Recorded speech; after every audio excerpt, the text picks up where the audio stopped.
Rudd passed Darrell as his equipment failed and bad time struck again. But it set up this dramatic finish between Rudd and Rusty Wallace. I tried everything. I got right down the last corner. Says, I got to do what I got to do. I mean, I'm just not going to give up until the race is over. They bump. Here they come up the 7th corner. Who's going to win it? They're side by side. Rusty is well off the track. He cannot win it, and Ricky Rudd does. Unbelievable.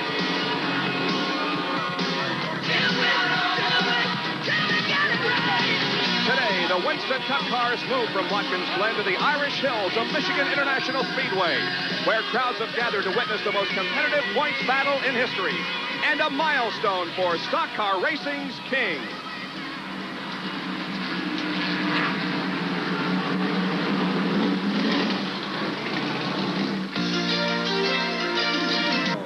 Up in Pennsylvania, and then we had to go to Talladega, and I broke my neck.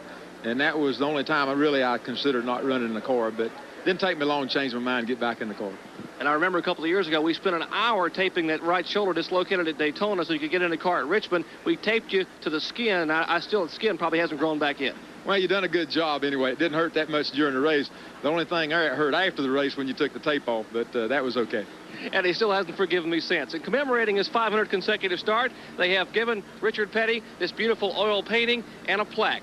Truly gifts fit for a king. Gentlemen? Thank you very much, Jerry, and good afternoon, everybody. I'm Bob Jenkins, along with Ned Jarrett. Well, the second biggest story here this weekend is the points race. Last week, we went into Watkins Glen with an 11-point separation between Rusty Wallace and Bill Elliott. This week, it's the same, Ned. Very close, and it could come out quite different again here today. Going into this race a year ago, Dale Earnhardt led Terry Labonte by 473 points. Today, there's only 457 points that separates first place and ninth place. Darrell Waltrip is in ninth place. It's hard to handicap the drivers. Last week, Rusty Wallace was the favorite going into the road course race because he had won 3 in a row, but he came out in second place with Bill Elliott right on his bumper. Dale Earnhardt would be the favorite next week at Bristol, but Bill Elliott won his first short track race there back in the spring. Certainly Bill Elliott would be the favorite here today. He's sitting on the pole and has won more races here in the last several years than all other drivers put together, but Rusty Wallace beat him here back in June. So it's impossible to handicap him. Put in the fact that there are 2 new races coming up for them, 2 new tracks at Richmond, Virginia, a new 3/4-mile track, and a track at Phoenix, Arizona that they'll run in these last 10. So tough to handicap them. Working with us in the booth today is Gary Nelson, who heads up the research and development department at Hendrick Motorsports. Gary, you've been in the thick of some of these championship battles as crew chief. What does this do for the strategy of a team? Well, it's decision time, Ned. You know, the playbook on this track says that it's one of the easiest tracks on equipment that we run on the circuit. But with the record speeds that we've seen here this week, the stress and strain on the equipment and the engines has got to be higher than ever. Even a team like Bill and Ernie Elliott have got to be wondering, do we hang it out? Do we run flat out like we have here in the past? Or do we go a little more conservative and be sure of being around at the finish? The answers to those questions and more coming up soon. Every race is important as far as those chasing the points are concerned, but this race today has particular significance for other drivers in the field. More on that story from the editor of Stock Car Racing magazine, Dick Berggren.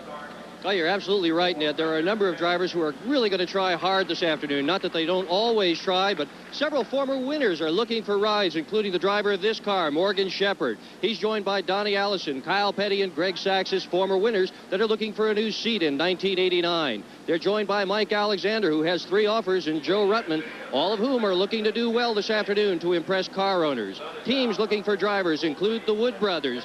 Also, Buddy Baker's team may be looking for a driver next year, and a former championship car owner, Rod Osterlund, is here interviewing drivers. At least one team is looking for a sponsor. I'm going to tell you what, there's going to be some people who will really be on the gas this afternoon. Bob?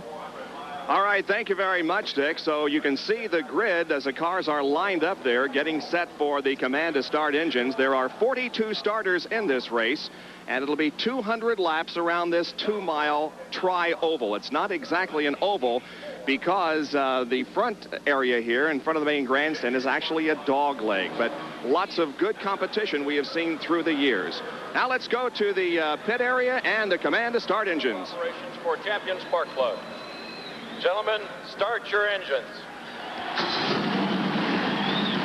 Oh, that takes care of it.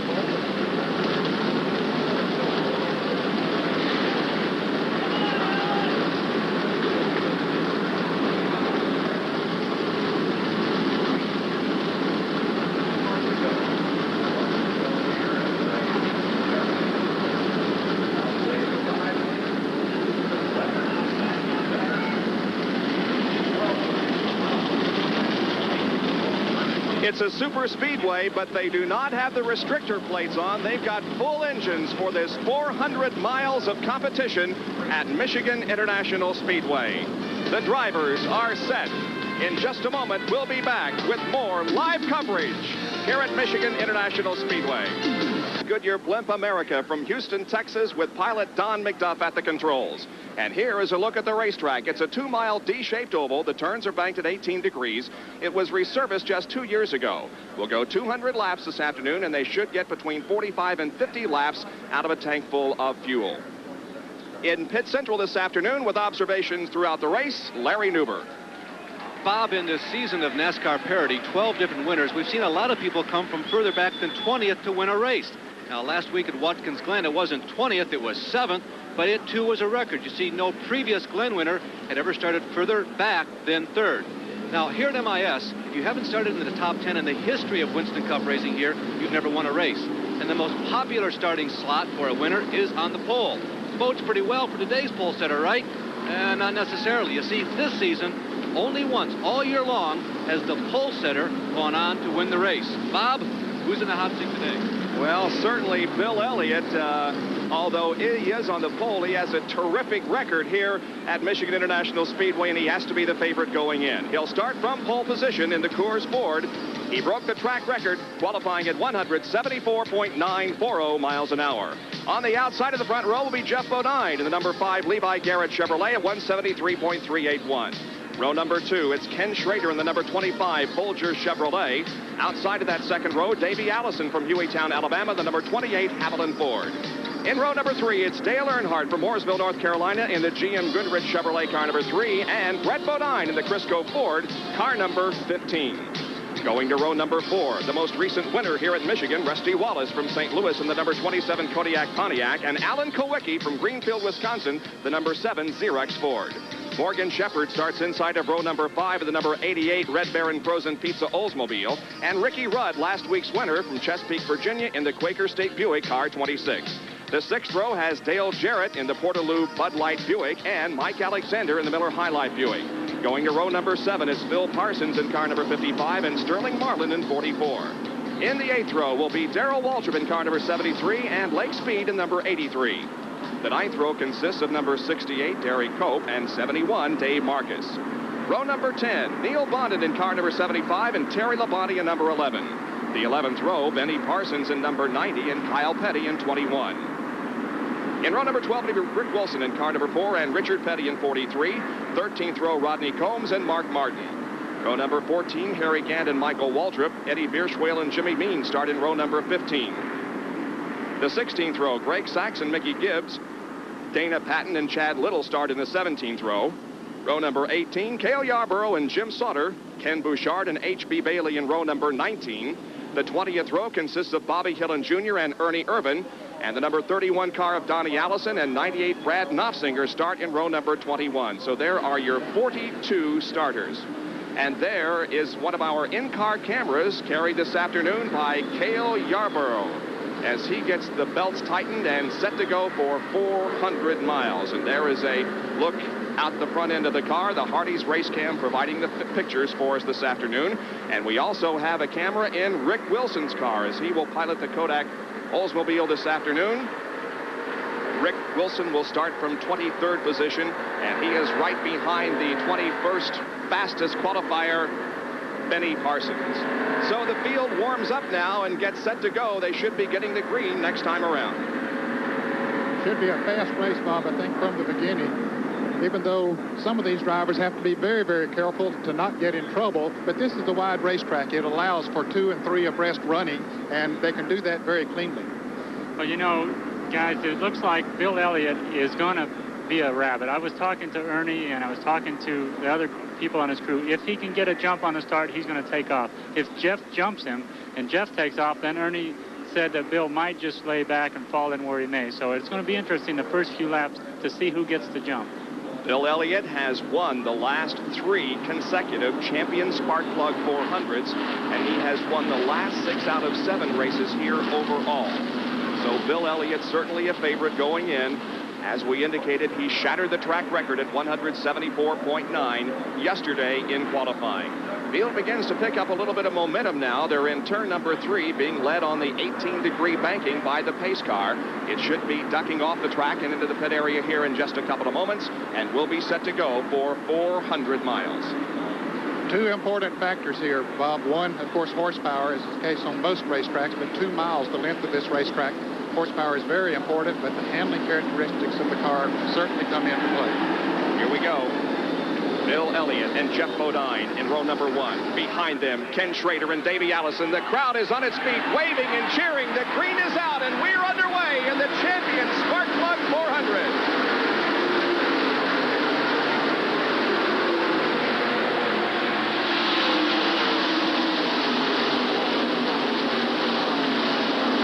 Across the stripe, gentlemen, Jeff Bodine with about a half a car length advantage, but now Bill Elliott has pulled ahead and lengthens his lead as they go down the backstretch for the first time. Movement being made by several cars down the backstretch. Look at this 3 abreast racing. That's Dale Earnhardt on the inside.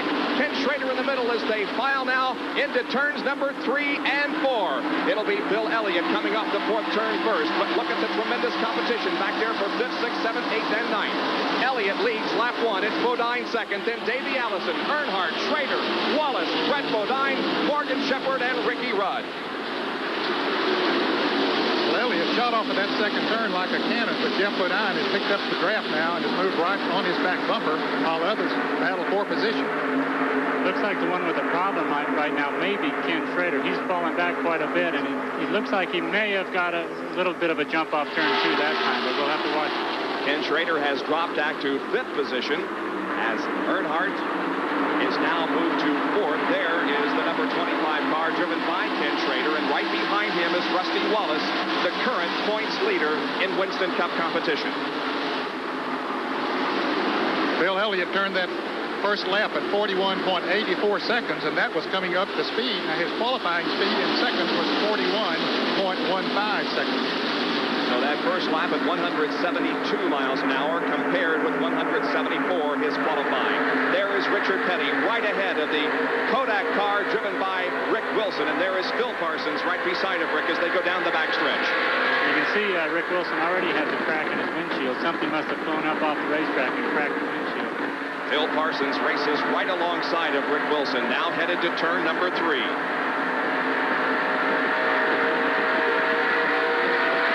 Richard Petty in 21st position. 22nd would be Phil Parsons, and then comes Rick Wilson.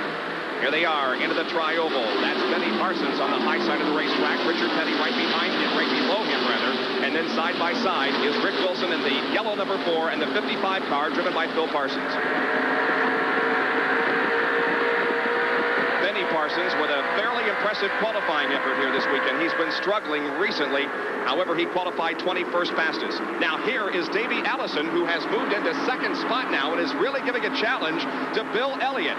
Davey Allison on the low side of the racetrack will pull alongside Bill coming through the tri-oval, and let's see who leads this lap. Elliott has him by just about a fender, but Davey is definitely on the move. Let's see how they shake out going into turn 1. Allison now moves ahead just slightly, and Davey maybe has the lead, but it's just basically side-by-side racing. I tell you, a car really has to be working well down on the inside and be able to pull off the turn the way that Davey Allison is on the inside of Bill Elliott. Well, let's go down to Pit Central, and Larry Newber with a comment on Bill Elliott, as now Davey Allison still just cannot grab the lead from Bill. Larry? Well, Bob, for Davey to lead this lap officially, of course, he'll have to be nosed ahead of Bill as they come across the start-finish line. As Bill Elliott has led the early laps of this race, let's see how this goes. They're side by side. This could be a photo of the stripe. It's Elliott again. Elliott has now led 12 races in 1988. He breaks from a 4-way tie with Earnhardt, Labonte, and Darrell Waltrip as the driver that has led the most number of different races this year. Davey Allison, by the way, has led 6. Now it's a 4-car battle as Jeff Bodine has caught back up, and so has Dale Earnhardt. Yeah, it looked like Jeff might have just seen Davey coming and moved over a little bit for him. It looks right now that those 4 cars are pretty evenly matched. Bill Elliott wasn't going to give an inch to Davey Allison. He does want to stay out front if he can. These 4 cars have pulled away from everybody else by a few car lengths. Running back in 5th spot is still Ken Schrader, and then Rusty Wallace and Ricky Rudd. Yeah, it looks like Davey might want to just run on Bill Elliott's back bumper for a few laps to see if they can pull away from that pair of Chevrolets behind him. Drafting important here, Gary? Well, they're drafting right now, but when they get into the turns, they leave a little bit more room than they would at Talladega or Daytona. They're leaving a little bit more room for somebody to slip a little bit. That's kind of likely on this type of track. And we saw Jeff Bodine slip a little bit into the first turn. It didn't look like his car was turning as good as it needed to right in the center of the turn. And it also appeared as if there were some tire smoke possibly coming off the Dale Earnhardt car. Kowicki and Brett Bodine are running side by side with Ricky Rudd right behind. Rudd, of course, the outstanding winner last weekend at Watkins Glen on the road course. Look at the side-by-side battle, though, in front of them as Ken Schrader and Rusty Wallace are really hooked up. Dale Earnhardt is making a move, and he has now moved into the third position. Dale Earnhardt is now third. Jeff Bodine is in fourth position. Bill Elliott continues to lead, and Davey Allison is second. Well, Earnhardt sized Jeff Bodine up the lap before. He saw that Jeff had a weakness in the center of turns 1 and 2, and that's where he took advantage of it going into the turn. You can see the black, where the black area on the track ends. Jeff's right there now on the edge. He's into the gray area. That's his car sliding up there. He doesn't want to go up there, but it's going there. He needs to adjust his handling on the next pit stop. In dirt racing, Gary, if you jump the cush and get the tires out of that groove into the high area, you're in trouble. Is that the same way it is here? Yeah, it's even worse here because there's no cushion beyond that. Once you get in that gray area, you lose all traction. A shot a little earlier, we saw Ken Schrader's right front tire smoking when he got off into the gray. Jeff is playing right on the edge of it. Both of them are taking it right to the limit right now. So Bill Elliott leads the champion Spark Plug 400. Davey Allison runs second. Third position 400s have been won from pole position. And the pole sitter for this race, Bill Elliott, is currently in the lead with Davey Allison right behind him in second position. Let's go to Dick Berggren in the pit area with Ernie Elliott. Well, Ernie, what's your strategy early in the race? Are you guys running as hard as you can at this point? No, right now you're just trying to feel the car out and make sure, the tires are going to be, a good combination on the car. Just making sure everything's all right. All this time in the pit of the leader right now. Well, he seems to be pretty calm and collected down there, just watching the race progress. Bill is still in the lead, but it's just about a car length.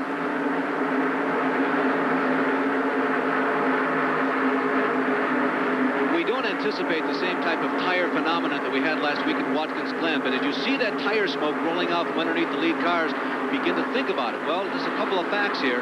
No one has had tire wear in practice. It's not a race, and they have not had tire wear in practice like they did in the race last week. Although they have recorded some tire temperatures in the 250 to 260 degree range, and that's about 40 to 50 degrees higher than really what you'd like to race at, isn't it, Gary Nelson?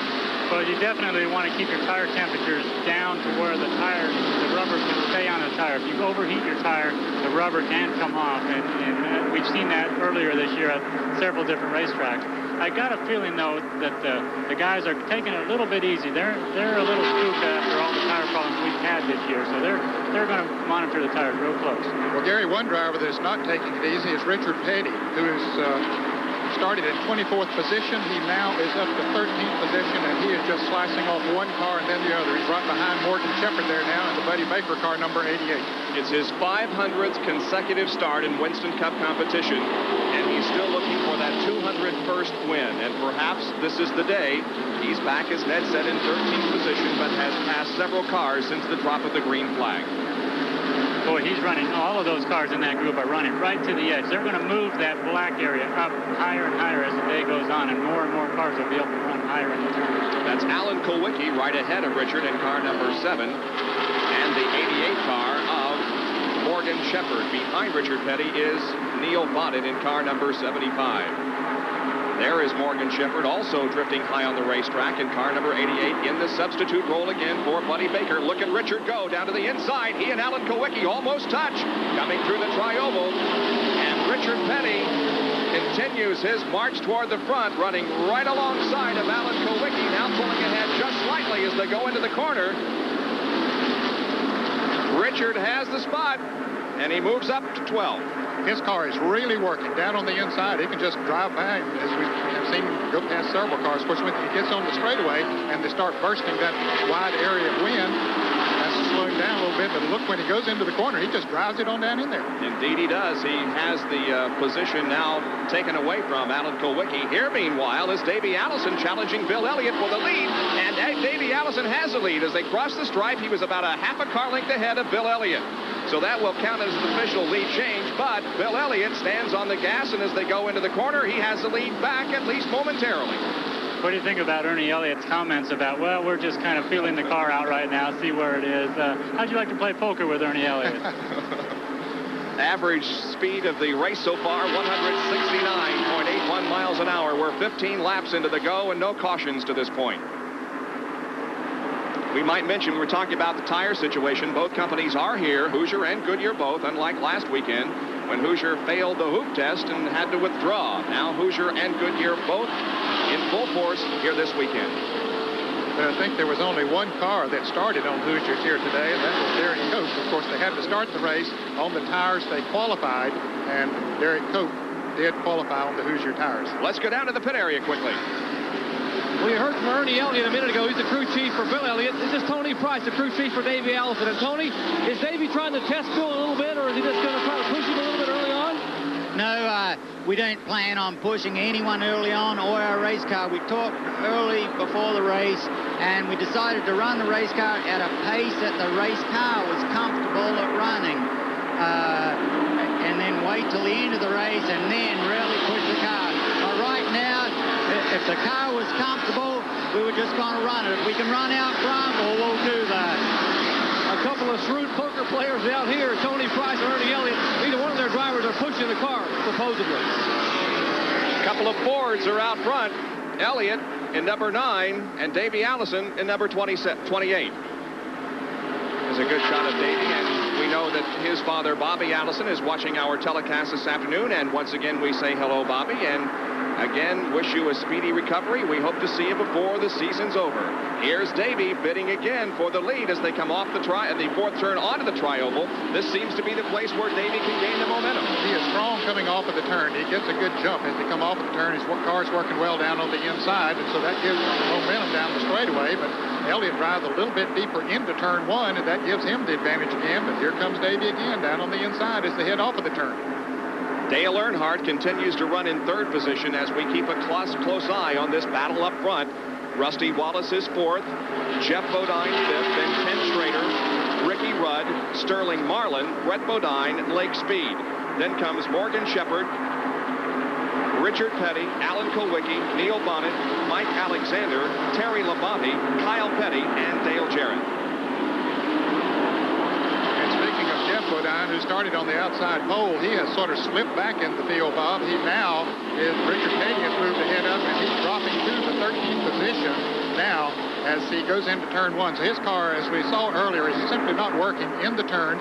We see a car down on the inside of the track going out of the pits. That was Greg Sachs, car number 50. Let's go to the pits and Jerry Punch. Well, Dave, we're standing with the crew chief, Waddell Wilson, for Jeff Bodine. And Waddell, Jeffrey's dropping back a little bit. Is there a problem with the car? Well, the car right now is pushing real bad, and this is the tires naturally we qualified on, and they give us a problem qualifying, so I'm hoping, we can get the tires off pretty quick because they're not doing what they're supposed to be doing. And Ned, you pegged it a little bit ago when you said Bodine's car was not turning in the corners. That's what pushing means. The car just will not turn, losing a lot of valuable time here in the corners. Yeah, as Waddell was saying, the car, when Jeff goes into the corner, heads up beyond that black area. Well, now he's just had to slow down to keep it from sliding too much. I'm sure he's thinking about that right front tire getting overheated, and he just let the car come back into the pack a little bit and try and save that tire until he can get them off. Look at this pack of cars. It's Schrader, Ricky Rudd, Richard Petty is in there. He's on the high side of the racetrack. Drives right by him. Yeah. Just like if they were about to make a pit stop. Petty just went in on the outside and drove right past him. And once again, coming off of corner number 4, Davey Allison inches his way ahead of Bill Elliott and crosses the line in the lead. Into turn number 1 now, and Davey Allison still has the advantage. These cars appear equally prepared, at least at this stage of the race. And the crew chiefs say the same things when we interviewed them, that they're just feeling their cars out at the moment. So, Dale Earnhardt, with these guys racing side by side, isn't really gaining on them like you would think. So they're running awful fast laps to be racing that close.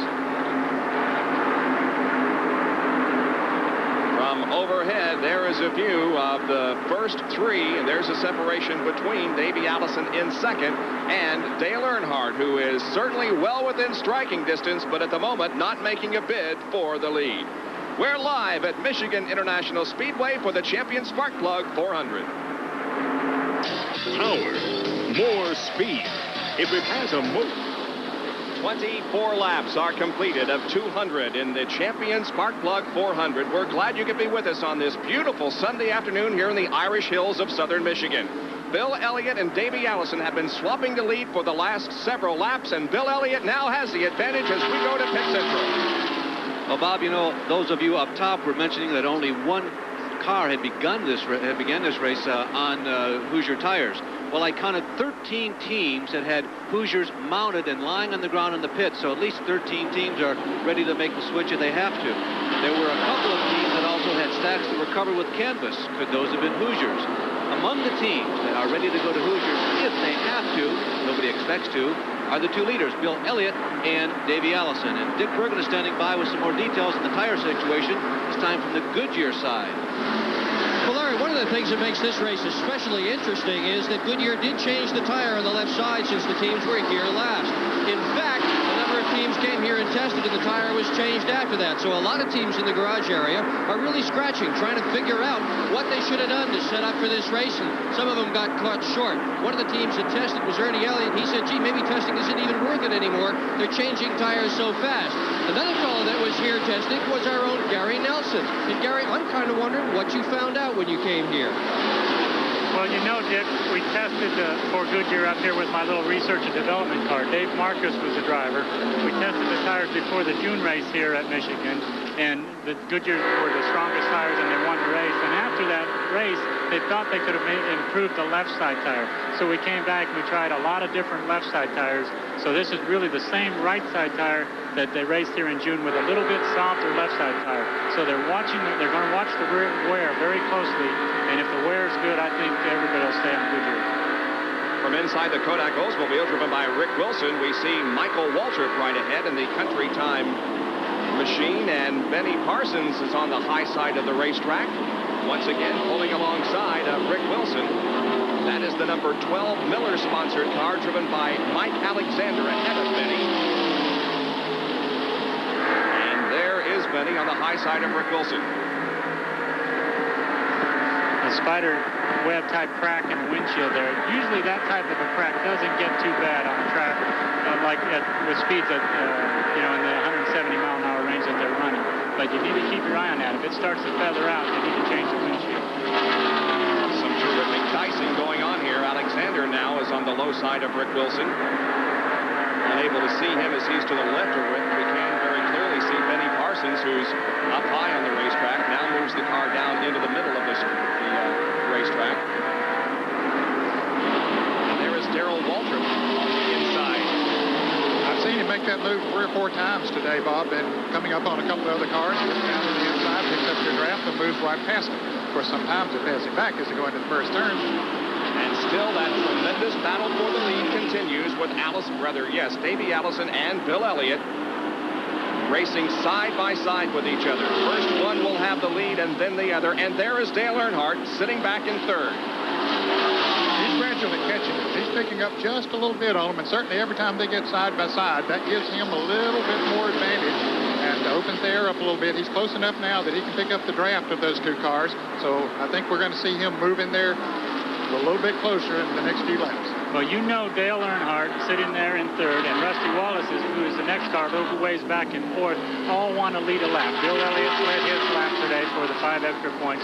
Dale Earnhardt's trying very hard to get a lap under green to lead real soon, and same with Rusty Wallace. Maybe if there's no caution flags very soon, they're going to try and do it on green flag, holding out on the gas mileage and trying to get a lap led. Richard Childress, the owner of the Dale Earnhardt car, and he's with Jerry Punch. Richard Dale is not a patient person when it comes to wanting to lead a race, and yet he's holding back a little bit, apparently, biding his time. He's got a pretty good seat with that battle in front of him. Yeah, you know, those two cars is pretty hard to catch with them hooked up. He says everything feels real good right there, and he's just riding it out. Are you concerned about him using the car up early in the race here with that point battle being so close? No, you don't win championships by taking it easy. You know, we're just going to go for it, and whatever happens, happens. Well, apparently, maybe in a little bit, they'll tell Dale Earnhardt to go to the whip, and he'll start pounding that Goodrich Chevrolet and make his way to the front. So the first car out of the race is Greg Sachs. He had made a couple of unscheduled pit stops. He now has taken the Dingman Brothers Pontiac to the garage. Dale Earnhardt, maybe 10, 12 car lengths behind. Second place, Davey Allison, as now the leaders are beginning to catch some of the slower traffic. There's traffic in the middle of the backstretch, and Elliott and Allison are just now coming off the corner and in the middle of the backstretch. 31 laps now have been completed. They're starting to think about what are they going to do if no cautions come out. Should we change just right side tires? We know we're going to have to get gas. Maybe we should get 4 tires. Maybe we should come in a little early and check the tire wear, or maybe we should stretch it out and get our gas mileage. The number 7 car of Alan Kowicki and the 11 car of Terry Labonte are hooked up in a duel out there. They are running 13th and 14th at the moment. And right ahead of them is Jeff Bodine, who dropped back there for a while, but now is kind of stabilized in that position. Well, his car was pushing, and as the race goes on, that will improve a little bit. As the fuel gets out of the tank, that'll lighten the rear end of the car up a little bit and take out some of the push. Exactly, Ned. Also, that Jeff is probably taking it a little easier, and he's not overheating the tire like he was in the beginning. You don't see that smoke that you saw earlier, and the tire has cooled a little bit. Everything's kind of settled in for Jeff right now. Now the leaders are in slower traffic. That's Brad Knopfsinger on the low side of the track that both Elliott and Davey Allison passed. Now they are lapping the number 10 machine driven by Ken Bouchard. He's the top rookie contender so far this year on the NASCAR Winston Cup circuit. And they're coming up on Donnie Allison, who's making a comeback in Winston Cup racing, so to speak. Donnie was chosen this week to drive the Slender U Oldsmobile that Joe Ruttman had been driving for a while. Brad Teague started out the year in that car, and Ruttman resigned this week, so they chose Donnie, who has been running some Busch Grand National races and other short track races around the country, so it's good to see him back. I saw Donnie wave to his nephew Davey there as he went by, so yeah, I can imagine Donnie feels good just being back in a race car in a Winston Cup race after all this time. So Davey Allison in the Haviland Ford races right alongside Bill Elliott in the Coors Motorcraft Ford. And the question to Davey Allison a little bit earlier in the weekend, what about the tremendous Ford record here in Michigan? In the past, the record shows that a Ford has won here more often than any other brand. But in the last couple of years, things have started to turn around. Dale Earnhardt won here last year, and the GM cars were awful strong here this year. Earlier, Rusty Wallace won. So right now, I'm not sure if the Fords have an advantage or if it's just been a matter of circumstances. Well, I believe the Ford car does have somewhat of an advantage here. I think the track suits the engine. They don't turn quite as many RPMs, the Ford engine, as the GM engine. Richard Petty is coming in for an unscheduled pit stop. It's a little bit early for them to come in. We'll follow that while we talk about the situation as far as the Fords are concerned. Gary, I don't know what your feelings are, but it just seems to suit the Ford engines here. Yeah, I think the Ford engine has that low-end torque that we need. Let's go to Jerry and Richard Petty's pit. Richard Petty's having problems. The car apparently just shut off completely. He came coasting down pit road, not under power. The engine was not running. They have raised the hood. Kenny Wilson, the engine builder, and the rest of the crew, Dale Inman, are looking there trying to determine what may be the problem. Hopefully it'll be something simple, maybe an ignition box. They run back to the toolbox and they will try to decipher what's wrong with the King. But trouble on his 500th consecutive start. Richard Petty, who's made his way to the front, is now sitting idle here on pit road. Well, Jerry had made his way all the way up to 7th from his 24th starting position. Whether he pushed that car too hard, we don't know, but it's too bad for Richard Petty. What a shame. Richard was running so good. It looks like they're changing the tires just in case they can get the thing going again. But it looks like they're checking a distributor. Maybe they've had a lot of problems with the distributor rotors breaking. That's probably the first thing to check. It's been a little over 4 years since Richard Petty won a race. That was his 200th at the Firecracker 400 in July of 1984. And again, they're working slower traffic. The leaders are Bill Elliott and Davey Allison, passing the number 19 car, driven by Chad Little. There are 37 laps completed here at Michigan, and we'll be back with more from Houston, Texas, with pilot Don McDuff at the controls, providing some excellent pictures from over here. There's that awesome machine. It's 192 feet long and 50 feet tall. The Goodyear Blimp America on hand here at Michigan for our race this afternoon. And on the racetrack, it is still much the same as Davey Allison and Bill Elliott run side by side. They were dead even as they crossed the line at that point. Now here comes some pit stops. Rusty Wallace comes in for his first schedule of the afternoon. Already Mike Alexander has been in, and so has Sterling Marlin. Richard Petty sits in the pits. Let's watch the Rusty Wallace pit stop. Here's Jerry Punch. Rusty Wallace, Kodiak, Pontiac on the jack, right side tires, Jimmy Maycar, Barry Dotson, John Dotson and the crew, and a major chassis adjustment. They're really jacking weight in the right rear of the car. Off the jacks, down and away, 13.8 seconds. Good pit stop for the Kodiak crew. What about that weight adjustment, Gary? They did a lot, it looked like. Yeah, that was a major change for a car that's running in, fourth position when he came in the pit. So you know that Rusty feels that there's more to be gained with this car. They're going to make a major change on it this first stop, and then they'll find out and make decisions later on what to do more. But with that quick pit stop, he remained in the lead lap. You can do that here at Michigan, where it takes about 42 seconds in race conditions to run a lap around here. And if you get in and out of the pits good, make a pit stop like that, then you can do so without losing a lap. Here's Jeff Bodine coming in for a pit stop. We'll see all of them coming in within the next 10 laps. We're on lap number 41. Bodine slides to a stop, and the crew goes to work on the machine. Also in is Bobby Hillen Jr. The clock is ticking away as they change rubber on the right side of the car. Bill Elliott is coming in, and so is Dale Earnhardt right behind him. Let's watch the Elliott crew go to work on the Coors Ford. Stopping right on the money. Let's go to Dick Berggren, who's right there.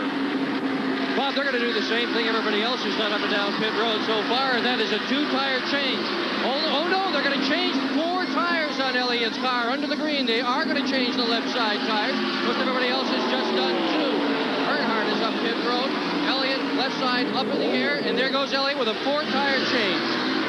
Well, it was a good stop, Larry. He did it in a little less than 24 seconds. That's not bad for changing 4 tires. Earnhardt only took on 2 tires, so he's been out for some 10 seconds. Davey Allison coming into the pits now. He, of course, had taken over the lead when Bill Elliott came in.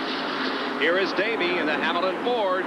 Jerry Punch. Davey Allison brings the Hamilton Ford to a halt, and Tony Price and the rest of the crew begin to go to work on the car. The Harry Renier on machine, running up front, and young Allison trying to get a win. The first of the year, right side tires already on.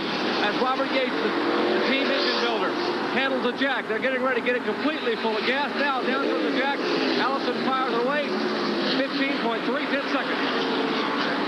Davey Allison building up speed going back out. Others that are in the pits, Phil Parsons, like speed has been in, so has Brett Bodine, and Richard Petty is moving back out onto the racetrack as we see now the leader, Ricky Rudd, who has not made a pit stop. Phil Parsons is in the pits, getting right side tires. In fact, he almost ran over Jim Sauter as Jim Sauter was coming out of the pits, but they did avoid the collision.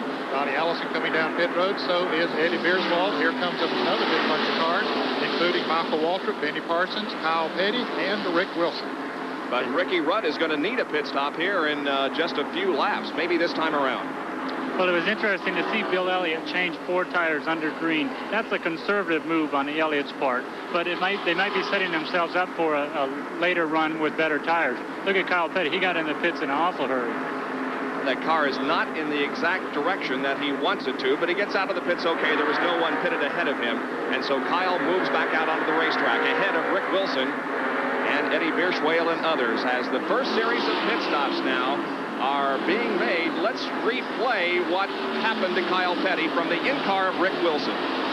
We see Wilson coming down pit road, and Kyle locks his brakes, apparently running up on another car there, or forgot where his pits were, it looked like, and he just slid her in there sideways and cost him a little extra time. And here is the leader, Ricky Rudd, as he is in for a stop, and Neil Bonnet, who's pitting right behind Ricky Rudd, also, it seemed, was unclear as to where he should stop, and he had to climb on the binders. The front end of the car just a little bit out of shape. They go to work on the 75 Raymock car of Neil Bonnet. Kenny Schrader has been in for pit stop. Let's go to the pits and Dick Berggren. I'm going to tell you what, Bonnet came in here so hot, he scattered his own pit. He literally was out of control just as he came in. Everybody scattered. Bonnet managed to gather the car up, and he didn't hit anybody. He didn't hurt anybody, but I'll tell you what else. Bonnet doesn't feel well today. They're hoping he can go the distance. Here is one of the last to pit. Morgan Shepherd was in the lead, but now coming in, that's going to drop him from the top spot. As the crew goes to work on Morgan Shepherd's car and changes rubber on the right side. Let's see if it's a 2 or a 4 tire change. I think it's going to only be 2. Indeed, there looks like they may have trouble getting the fuel in. There is Mark Martin, the Jack Roush crew, going to work on that car. And they're making a chassis adjustment. You see the fellow making an adjustment there in the rear window. They have a wrench there that they can just make adjustments on that right rear spring. 4 tires for Mark Martin also. So Bill Elliott and Mark Martin are the only ones we've seen get 4 tires, and Mark Martin's gone quite a bit farther than Bill Elliott, about 5 laps. The number 17 car of Darrell Waltrip is the leader. He has not made a pit stop. He's getting great mileage out of that car. Boy, that is something. Not unusual, though. That in fact, it seems all the Hendrick Motorsports teams are able to get good gas mileage.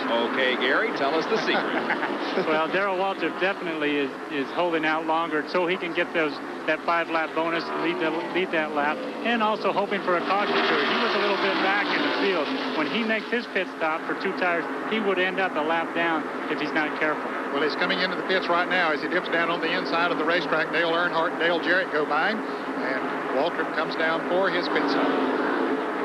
Richard Petty is going behind the wall. Petty's behind the wall and with serious problems. Darrell Waltrip brings the Tide Chevrolet in. Dick Berggren is there to call the stop. Well, here's about the last to make it in, and he's parked close enough to the wall. It could well be a 2-tire stop. Just about everybody has done that. Elliott is among the very few who didn't. He took 4. Right tires going on the car. This is a good gas advantage for Waltrip. It proves he is getting good gas mileage, at least so far. 2 tires on. Waltrip is gone in 13.8. By the way, so far, every tire I've seen come off the cars looks good. Some were worried about tire problems today, but so far the tires all look terrific. Boy, that sure is good news, Dick, to hear that the tires are working that well. Dale Earnhardt is in the lead of this race. After all the pit stops have been made, Earnhardt is the leader, and 49 laps have been completed. We're almost a fourth of the way through this event already. We have had no caution period so far. Let's hope we can maintain that pace throughout the event and just see a great day of competition. There is the 27 car of Rusty Wallace and the 28 machine of Davey Allison battling for second position. And that just shows you what good pit work can do. Both Earnhardt and Rusty Wallace had very good pit stops. And it looks like Davey Allison is slowing down. And Dale Jarrett is smoking in the Portaloo Bud Light Buick. Well, I'm sure Davey's spotter told him there was oil on the track, but there's no yellow flag out yet. He shouldn't have slowed down unless he was actually in the oil. Well, he slowed down just a little bit, but got back in the throttle as here comes Dale Jarrett in the number 1 car. A very impressive qualifying performance by Dale Jarrett this weekend. I know he had high hopes going in, but it looks like it's all going up in smoke. Yeah, when you see that much smoke coming out, you have to go under the hood. And this far in the race, if it happens on the first few laps, you can say, well, maybe an oil line came loose or a filter blew off, but this far 100 miles into the race, usually it's terminal. Fourth of the way through, 50 laps, average speed of the event, 167.20 miles an hour. It's Earnhardt in the lead, Wallace second, Allison third, Elliott fourth, and Marlin fifth. Great shots from the Hardee's in-car camera. We're watching Cale Yarborough at work on a Sunday afternoon. The camera's located where the sun visor would normally be on your passenger car, but Cale just chewing the gum and taking the 18-degree bankings in stride. You can see him as he sort of leans into the turn going in there, chewing his chewing gum, and then as he heads off of the turn, he'll look up in the mirror just very quickly to see where the car is behind him. There you see him look and heads down the straightaway. Neil Bonnet apparently experiencing a broken rocker arm. The hood is up. Now it goes down. The question is, will the car be pushed behind the wall or out onto the racetrack? Dick? Well, he's going to go back on the racetrack, but he's going awfully slowly, and you can believe this is a disappointed team. Nope, he's going to go behind me into the garage area. Bob Rahilly said before this race started, the engine in this car was the strongest engine this team had ever built. Unfortunately, it didn't last. So Neil Bonnet becomes our 4th car to go behind the wall. Greg Sachs did. So did Richard Petty, Dale Jarrett, and now the 75 car of Bonnet is behind the wall. Dale Earnhardt continues to lead this race. After the first series of pit stops, Dale has the advantage. Rusty Wallace second. Third is the 28 car of Davey Allison. Then comes Bill Elliott and Sterling Marlin. We're looking out the back of the Cale Yarborough car at the leader, Dale Earnhardt. And Richard Petty is back in competition. He went behind the wall, but now Richard has gone back onto the racetrack, so his afternoon isn't over yet. Well, Dale Jarrett has gone back out on the racetrack too, but still a lot of smoke coming from that car, and he's getting the black flag this time as he goes around. So whatever the problem was, it was not maybe inside the engine, but the smoke continues to come. Well, let's recap the most recent series of pit stops as we go to pit central. Here's Larry. Oh, Bob, Ned, and Gary, I guess it's no surprise that Richard Childress and Kirk Schummerdine and crew once again got Dale Earnhardt in and out in pretty good fashion. As you can see, in third, out in first. Bill Elliott, the big loser here, but as Gary Nelson pointed out, not necessarily the big loser. There's Dale on your screen right now. Elliott changed all 4 tires, and maybe this will set him up for fresh tires late in the race, as these pit stops sometimes have a chain reaction. You can see Davey Allison, Sterling Harlan, and Ricky Rudd, the drivers who held pretty much fourth where they were before the yellow flag. The driver missing from that list, Rusty Wallace, came into the pits in 4th position. He has since made up the ground. Rusty Wallace is still running solidly in the top 5. Well, lots of activity down here in the pits for the last few minutes as the first round of routine pit stops. And Jerry Punch, of course, was standing by as always. Well, Larry, problems for Dale Jarrett. Now, Dale Jarrett brought the Portland Bud Light Buick down pit road a minute ago, and the crew behind me began to work on the car, but they have a hole in the oil pan. So the car is coming back down pit road, and apparently they will take the car to the garage area. As Dale Jarrett has a hole in the oil pan, they will have to retire the car for today. They could not fix it. The better news for Richard Petty. Petty had a distributor problem. The timing, as we suspected, on the car was way off. They couldn't get it set on pit road. They took it back to the garage area, and now he's back in the race but many laps down. But nevertheless, Richard Petty back in the hunt. Not perhaps in a position to win this afternoon, but keeping that streak alive. There's the leader, Dale Earnhardt. You know what we were seeing on that in-car camera of Cale Yarborough? Every time he looked in the mirror, the car he was looking at was Dale Earnhardt, who was coming up to lap him. So you could see him looking in the mirror. He stopped chewing his gun and almost frowned when he saw Earnhardt coming. Now Cale is a lap down. That's some great audio, too, because you can hear Cale getting in and out of the throttle.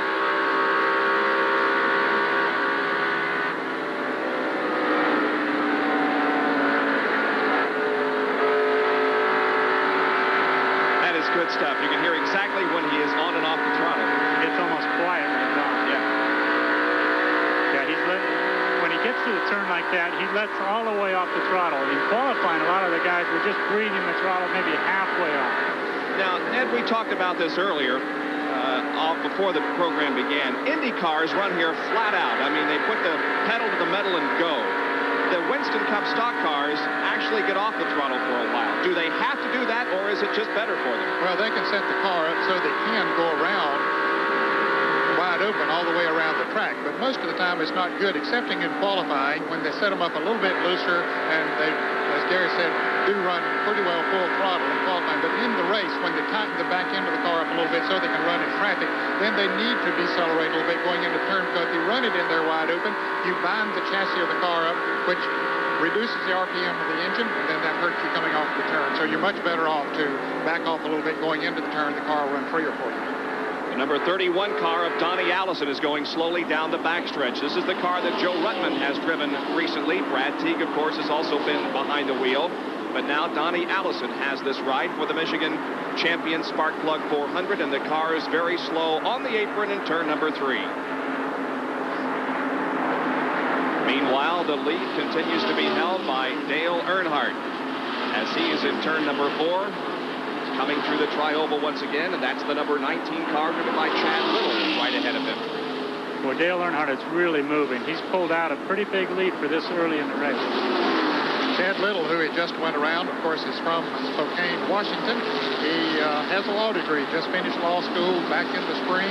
Decided he wanted to go racing for a while, and there's a good possibility that he might run for the Champion Spark Plug Rookie of the Year honors in 1989 and perhaps in the Jeannie Donlevy car. And that is a possibility for next year. Jerry Punch, what's the situation with Richard Petty?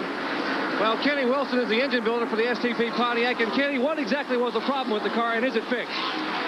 What happened was a piece of weld on the distributor broke and let the rotary button turn, but we put a new distributor in. We should be all right now. No problems. He radioed in. The car's running okay now? Yeah, it looks pretty good. He's out there passing people, but it ain't going to make much difference now. Just have to finish it out. Tough break for the King here at Michigan. Dale Earnhardt leads the champion Sparkplug 400 at Michigan International Speedway as we are already 62 laps into this race. It has been all green from the drop of the starting flag to right now. No cautions. Everything is running well, and the average speed of the race is 167.57 miles an hour. We'll be back with more of our live coverage right after this.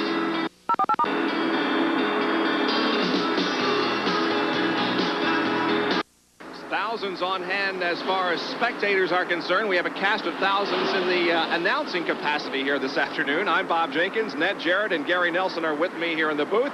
In the pit area, Jerry Punch and Dick Berggren, and at pit central, Larry Newber. Now, the situation is 64 laps in, no cautions to this point. In 1984, champion Sparkplug 400 was run without a caution at all.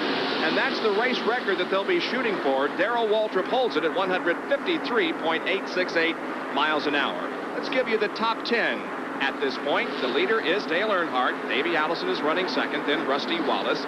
Bill Elliott is fourth, and Sterling Marlin is in fifth position. 6 through 10, Ricky Rudd, Brett Bodine, Lake Speed, Ken Schrader, and Benny Parsons. In 11th place is Morgan Shepherd. 12th is Terry Labonte. 13th, Michael Waltrip. Alan Kowicki is 14th. Rick Wilson is 15th. Kyle Petty 16th. Jeff Bodine 17th. 18th is Phil Parsons. 19th, Harry Kent.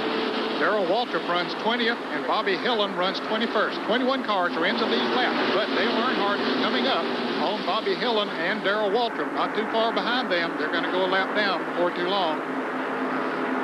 Boy, you can bet Darrell Waltrip and Bobby Hillen, Jeff Bodine even, Harry Gant, Phil Parsons, all of those cars are really subject to losing a lap in the next few laps if a caution doesn't come out. I know they're hoping for a caution period right now. This is Alan Kowicki in the number 7 Xerox car. That's the number 96 car of Dana Patton on the high side of the racetrack. Below him is the 71 car driven by Dave Marcus. Then we have the 31 car of Donnie Allison. And this car, Rick Wilson, the Kodak Oldsmobile in car.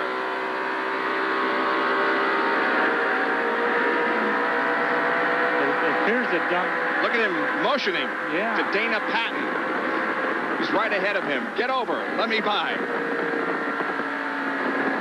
Well, we see the car number 31 of Donnie Allison back out there. Apparently, he had run out of gas when we saw him coasting in a little while ago. He's getting passed right now by Rick Wilson. And here comes Rick through the tri-oval. He has the inside line. Dana Patton, the red and white car. But you know these drivers are thinking this race could go with no cautions. If that happens, any half a second or any fraction of a second that you lose on the racetrack is going to cost you in finishing positions later. So Rick Wilson is getting awful anxious trying to get around Davey Allison. Well, Dale Earnhardt has just gone around Darrell Waltrip and put him a lap down. That leaves 20 cars in the lead lap, and he's moving right up on the car of Bobby Hillen. There's the leader, Dale Earnhardt. He goes around. Bobby Hillen puts him a lap down, so that now leaves 19 cars in the lead lap.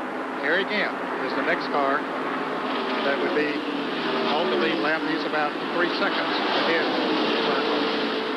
I measured the time. Dale Earnhardt is exactly 12 seconds ahead of Bill Elliott, and that's about the difference in their pit stops from 4 tires and 2 tires. So Dale Earnhardt isn't losing any ground to Bill Elliott with the older left side tires. Bill Elliott having 4 fresh tires didn't make up the difference that he lost on the pit stop. Let's go back and check on a battle for 5th position. It involves Sterling Marlin in car number 44 and Ricky Rudd in car number 26. Both of those cars running very well. Both of them had good pit stops. Marlin came in a little bit earlier than most of the others, but Rudd now giving a fit for that number 5 position. Rudd, of course, last weekend pulled off the victory, beating Rusty Wallace by inches, registering his first Winston Cup win of 1988 in the Kenny Bernstein home car. You can see Richard Petty right ahead of them. He's having no problem holding his own, staying ahead of them. The car's running well now, but unfortunately he's many laps down. You know, that rotor button that they broke is something that a lot of teams have been having problems with lately. I think the quality of the material has gone down. It's a stock part that you can go down to your automotive parts store and buy, and it's something that a lot of people are looking at trying to make a better one, improve it, because it is such a fragile piece of, it's really plastic that's in there that when it takes one little jar, it breaks and it throws the timing off, and it's a 10-minute pit stop to fix it. I was going to say, it obviously doesn't take long to fix because Richard is only back in the garage area for 10 minutes or so. Yeah.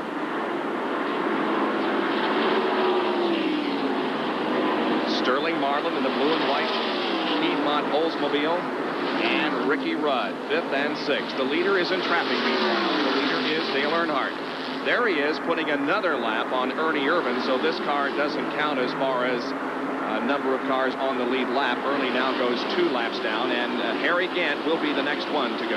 Bob, we talked last week about Morgan Shepherd driving for so many different teams this year. He has driven for 6 different teams. He started out for the Tom Winkle team, car number 97, and then he ran his own car for a few races. Then he relief drove for Kyle Petty. I think it was at Bristol. And then he drove the 75 car for Neil Bonney when Neil was out for a while.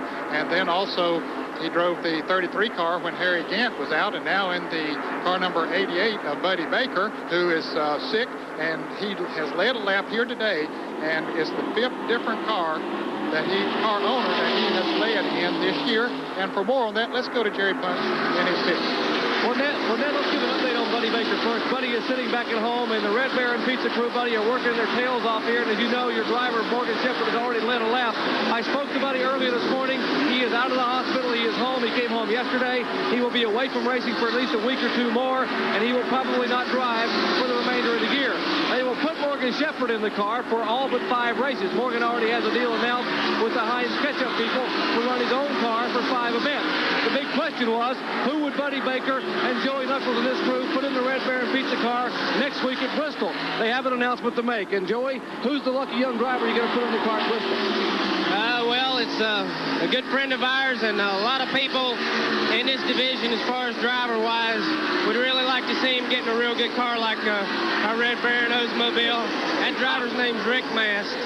Rick Mast, 31-year-old driver from Rockbridge, Bass, Virginia. He won his first ever Busch Grand National race a year ago here on ESPN at Dover, Delaware. So congratulations to Rick Mast. You'll see him next week in this car at Bristol, Tennessee. Let's go up pit road to Dick Berggren. Dick? Jerry, I'm in Rusty Wallace pit. Right now, nobody's standing in the shade, but this little computer is sitting in the shade, and it's doing a great job of plotting what Rusty is doing this afternoon. Every time he comes by, Ken Hammond presses one of the function keys, and that records the lap time of the car. They get real busy when there's pit stops because they have to record the amount of fuel that gets used, and this computer is going to read out from just that little bit of information how much fuel range they've got, how many miles per gallon they've got. By the way, it's a little bit over 4 miles to the gallon in a Winston Cup car. How many laps they should go before they're going to need fuel again. They also input which tires they're running. The tires are numbered. So this computer is keeping track of which tires they're using and which ones they're not.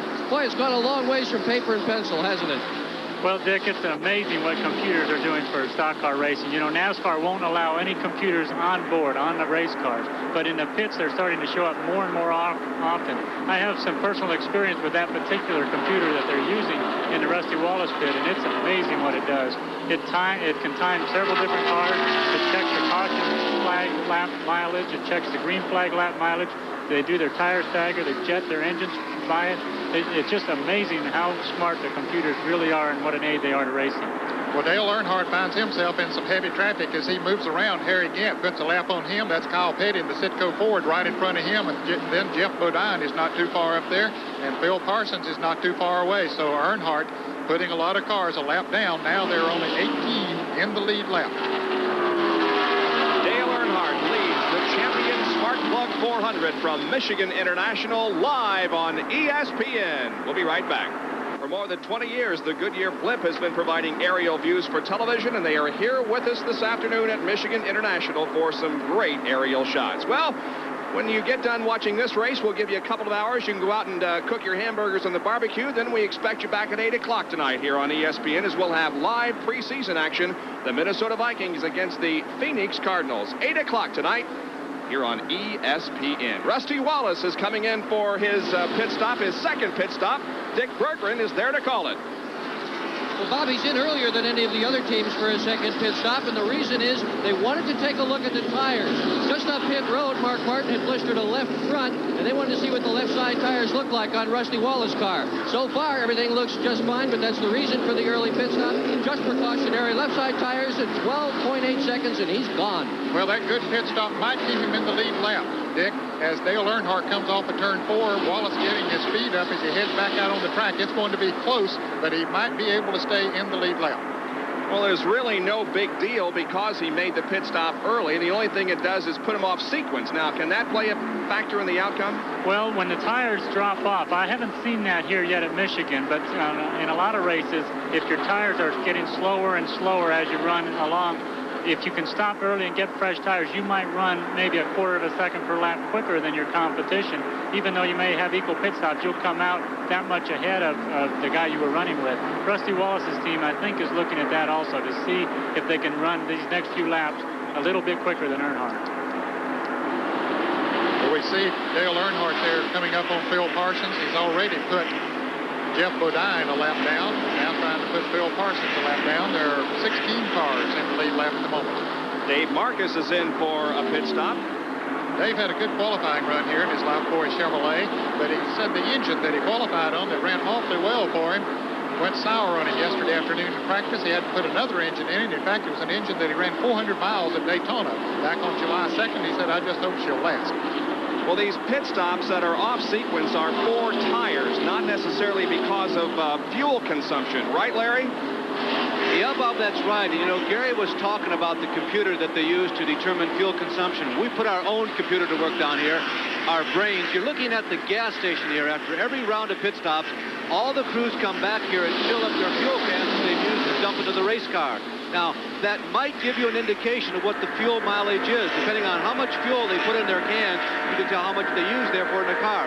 Now, you might be interested to know that the worst mileage of all the front runners during the last set of pit stops was turned in by Rusty Wallace, who turned in less than 4 miles a gallon, while Ricky Rudd delivered 5 miles a gallon. That was the best of all the leaders. Well, Larry, that's a perfect indication of what we were talking about at the top of the show. It appears that Rusty Wallace has set his car up conservatively to be sure they're running in the finish of the race. Look at Earnhardt. He's trying to get around Rick Wilson there for another position, or to put Rick Wilson a lap down. But you know Rusty Wallace's team is really chasing this points title. They've set up their carburetor a little rich, burns a little more fuel. They have to stop a little earlier, but there's a lot more insurance on the engine running longer. Rusty has also told me that here in June he did not get too good a gas mileage, and he said that his car sticks so well in the turns that he is on the accelerator more than a lot of other drivers, and that cuts down on his fuel mileage. So he's bragging on his chassis people, I guess. Phil Parsons just made a pit stop. He's going back out, and Terry Labonte coming down pit road right now, and so is the car number 68 of Derek Cope. 14 cars are now in the lead lap. Junior Johnson's crew is ready as Terry Labonte slides to a stop. Looks pretty routine left sides. They got right sides the time before. Bill Elliott's, it's going to be very interesting to see what tires Bill Elliott changes. I would bet they only change rights on Bill Elliott's car. I would guess that would be the case because all 4 tires didn't seem to help him that much. He's running good. That was a 17.5-second pit stop for Terry Labonte, but it didn't seem that they picked him up that much on the racetrack. Mike Alexander coming in as Bobby Hillin goes out of the pits. So second round pit stop, green flag pit stops coming up. It has been all green to this point. No caution flags have interrupted the pace of this event, and the pace is 168.07 miles an hour. There you can see the Dale Earnhardt crew members. They are waiting for Dale to make his second scheduled stop of the afternoon. He is on the backstretch. It appears as if Richard Petty, yes, Richard is coming in again. Remember, he spent several laps behind the pit wall, replacing a broken distributor, and it appears as if he is going behind the wall again. Indeed, he is. So, for the second time this afternoon, Richard Petty goes to the garage area in his 500th consecutive start. Let's go to Jerry Punch as Dale Earnhardt comes in. The leader, Dale Earnhardt, brings the the Goodrich Chevrolet down pit road, and the crew will go to work. David Smith puts the jack beneath the car.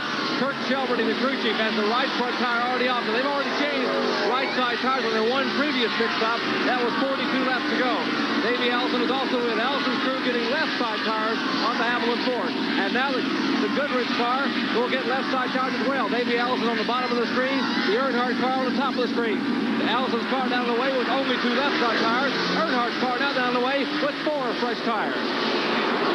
So Davey makes up a position as he gets in and out of the pits just a little bit quicker than Dale Earnhardt. But Earnhardt didn't lose a great deal by changing 4 tires. That was a very good 4-tire pit stop that he made there. And there now is the leader, Bill Elliott, who goes into the top spot. And here comes Elliott for his stop. Okay, here's what we've been wanting to see. What is Bill Elliott's crew going to do? They've had 4 tires on the first stop. They can change right sides here and take off, and they should be even with Dale Earnhardt. They should be able to pull out from this pit stop if they only change rights and be even with Earnhardt. Let's see if they decide to go for lefts. That would be a very conservative move at this point. Yeah, I believe they'll only change the right side, Gary. I agree with you on that, and that indeed is all they're doing, and that was a good pit stop, 14 and 16 seconds. That should put him back even on the racetrack with Dale Earnhardt, or very close to him. We'll see how things shake out here. Sterling Marlin pulls out of the pits. He's completed his second stop. Brett Bodine is in, so is Benny Parsons. Both of those drivers having good runs, running in the top 10 when they came into the pits. Bodine gets his service and beats Benny Parsons out of the pits by just a bit. He came in a little bit ahead of Benny. Elliott building up momentum going down the backstretch, setting sail for the leader of this race. There is Ricky Rudd. He is the leader, but he has not made his second pit stop. These pit stops occurring on lap number 87. We're now on lap number 88.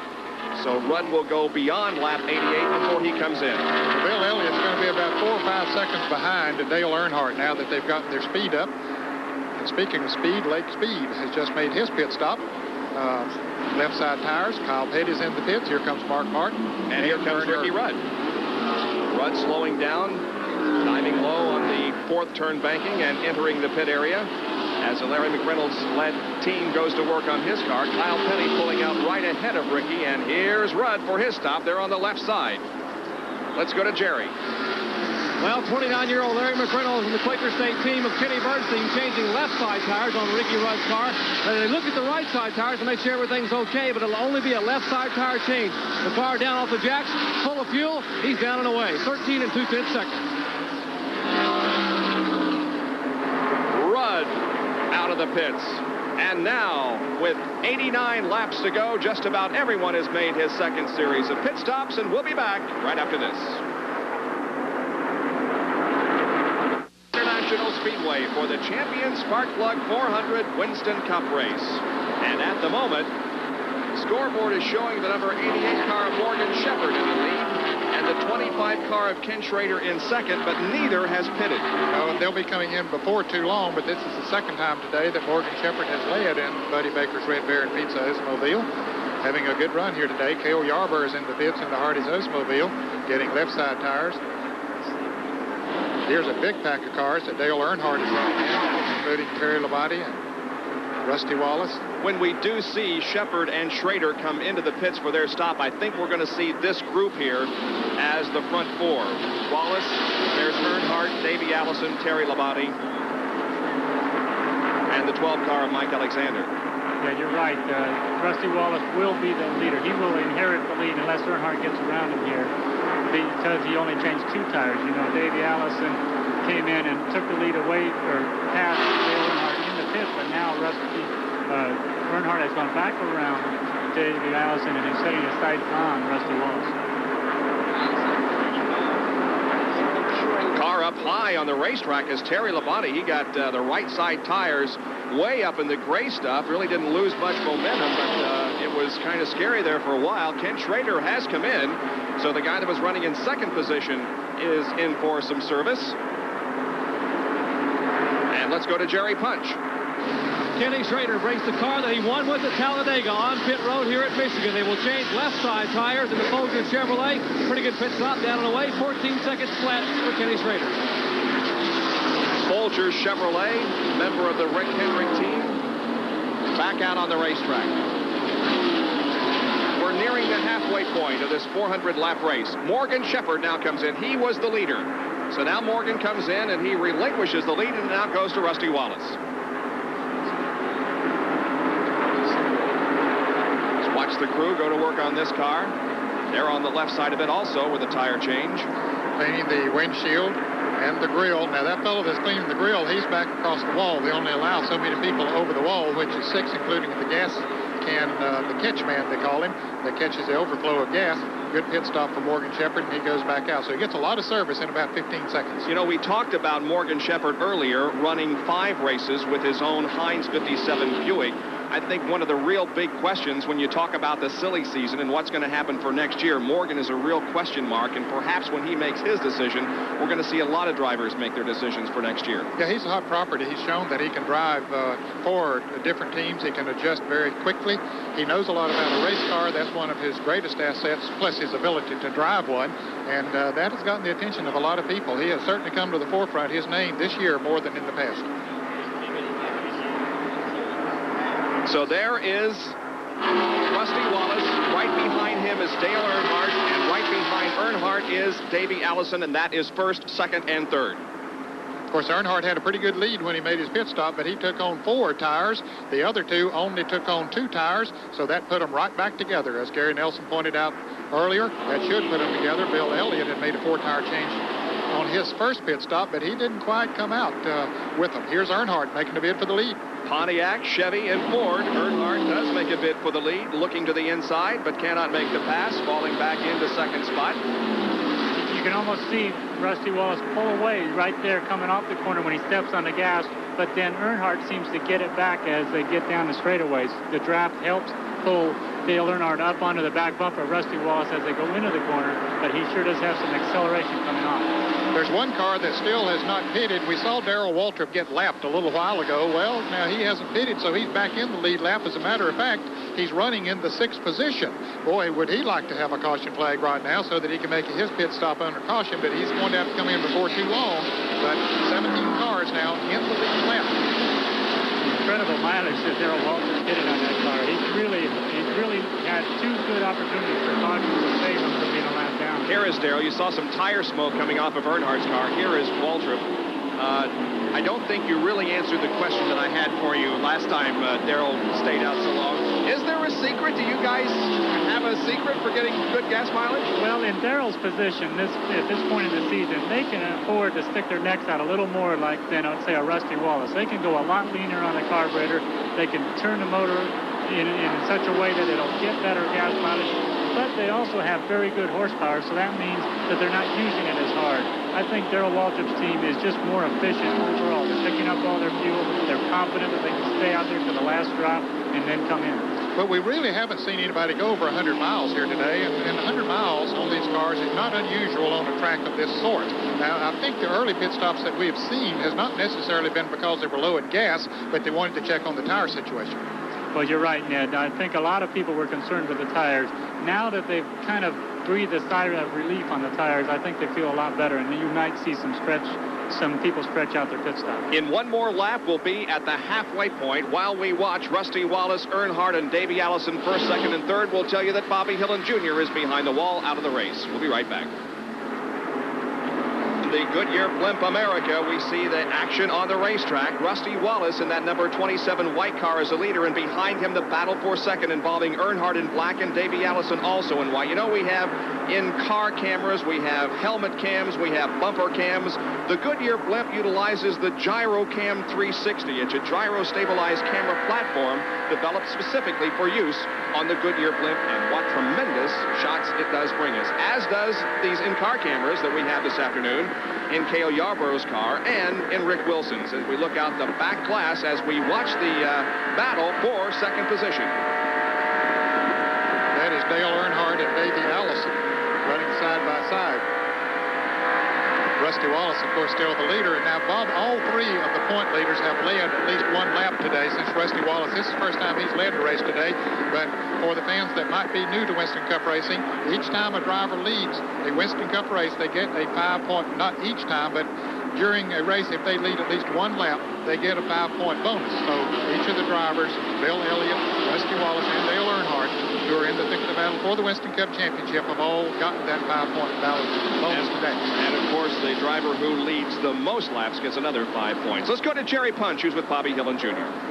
Bobby Hillin is still sitting in the car behind the wall. Bobby, a lot of smoke from the car. What happened? I don't really know what happened. You know, we lost a lot of oil. Something's the matter with the engine. I'm not exactly sure. You know, it's been a tough week all week, but I think we had a good day going today. Just ended a little bit short. We'll have to come back to Bristol next week. Well, Bobby's currently 10th in the Winston Cup point stand. He's going to try to stay in the car. Maybe they can fix it, but it doesn't look good. Take a look at the side of the car here. There's oil all over the side of the car. There's smoke and oil billowing from beneath this Buick on the racetrack, so it's been a long day and maybe a short day for Bobby Hillin. And it looks like Dale Earnhardt has slowed on the racetrack. The car is down on the inside. You see some of the cars that he's been lapping today moving around him. So Dale Earnhardt, the problem with the Goodwrench Chevrolet. Number 96 car of Dana Patton able to pass Dale Earnhardt, so that car is certainly not up to full song. We'll see what happens here. It is not nearly as fast as it has been all afternoon down the backstretch. Let's see if Dale Earnhardt might make a pit stop. I would guess that he's probably lost a cylinder running on 7 cylinders at this point. We don't see any smoke coming from the car, but a lot of times, Gary, a rocker arm can break or something go wrong in the valve train, a valve spring or something like that break, and you lose the 1 cylinder, but the car will still run. Well, you're right. I've been watching the Dale Earnhardt pits, and they're not getting in any hurry. They're not running around like you would think they were trying to solve a problem. They're not even thinking about coming to pits. At least they're not stirring around much. Dale Earnhardt must have told him, look, I lost a cylinder. Oh, we have Alan Kulwicki with a big puff of smoke out of that car at the end of the backstretch. Let's see if we have our first yellow. Yes, we do. The first caution flag of the afternoon comes out just beyond the halfway point. We're on lap 105, and the yellow flag is out. Well, this could be a break for Dale Earnhardt. We'll certainly keep him in the lead lap right now and give him a chance to come in and see if there is something that they can fix on that car. A tough break for Alan Kulwicki, who runs his own team, sponsored by Z-Rex and Amoco. Holds his hand out the window, and he'll head her into the garage area. Boy, you can see that a lot of these leaders have come in the pit before they even took the yellow flag. You can do that here at Michigan if you are the leader or close to the lead. But you got to watch out. If you get in too soon, you can get lapped. Let's go to Jerry in the pit.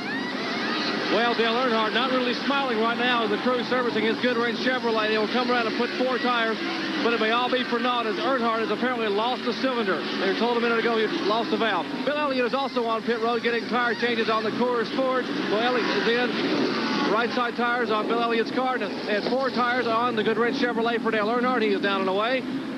And Rusty Wallace is out, as is Bill Elliott. 4 tires for each car.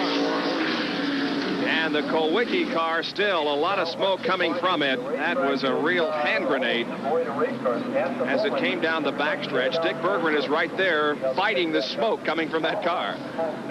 Boy, I'm going to tell you what, he came in, and not only was he smoking, he was steaming and then on fire. Alan Kulwicki had to show the fire crew where the fire was. What happened, Alan?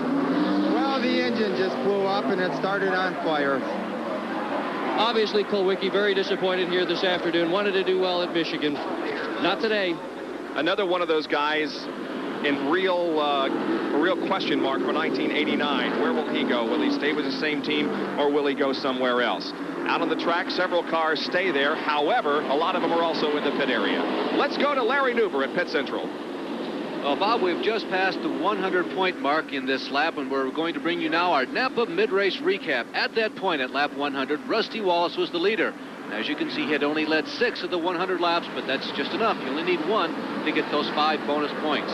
The average speed was almost 167 miles per hour because, like twice in the history of races at MIS, we had no caution flags. Now, note those pit stops on the leader, Rusty Wallace. Laps 40 and 79. The second one was just 39 laps or 78 miles. There had been no caution flags up to that point. We'd had 7 leaders who had 15 different lead changes. 42 cars had started this contest. 37 remained on track. 15 cars were on the lead lap. It was a very clean race until the attrition began to pick up, and we had this yellow flag about 105 laps in. Greg Sachs, Neil Bonnet, and Dale Jarrett, the first 3 cars out of the race. Then the King, Richard Petty, number 52, Jimmy Means, and car number 8, Bobby Hillin Jr., and add to that list the number 7 car of Alan Kulwicki. So we are past the halfway point at MIS. There'll be no race without a caution flag like happened twice here in the past at MIS. We are back at Michigan International Speedway, where we are under caution for the first time this afternoon because of a blown engine experienced by Alan Kulwicki. 108 laps have been completed. This is our first caution of the afternoon. Well, I remember a lot of races here at Michigan, and many of them very, very exciting. But one of them that I remember most was in 1982, a tremendous battle to the finish. That's our Winston Cup replay. Winston Cup replays are brought to you by Purolator, the first name in filters. For Pure Oil now and Pure Oil later, it's Purolator. A sellout crowd in 1982 here at Michigan International saw hometown favorite Bill Elliott win the pole for the champion Spark Plug 400. But early on, a crash would involve several, including Elliott and David Pearson. But others, like Richard Petty, would spin but come through the melee with no serious damage. The severe front-end damage on the Elliott T-Bird would cost him a shot at winning. Cale Yarborough led for a while, but Bobby Allison was right there, along with crash survivor Petty. The black flag for Cale's smoking car would eliminate him. Allison pitted late and lost a lap to Petty. But then Richard came in for his final pit stop, and that set up an exciting shootout to the checkered flag. Bobby Allison moves to the inside, and Richard Petty to the outside. I thought that Allison was slowing, but he was only getting out of the draft. Let's watch the move that Richard Petty makes off the trial, into the trial, off the fourth turn. His car wiggles a little bit. It's going to be Bobby Allison winning the champion Spark Plug 400. But it's almost a side-by-side finish with Richard Petty. Another great finish in Grand National Winston Cup racing. And just one of many wonderful moments we associate with racing and Bobby Allison, and we certainly express our sentiments also.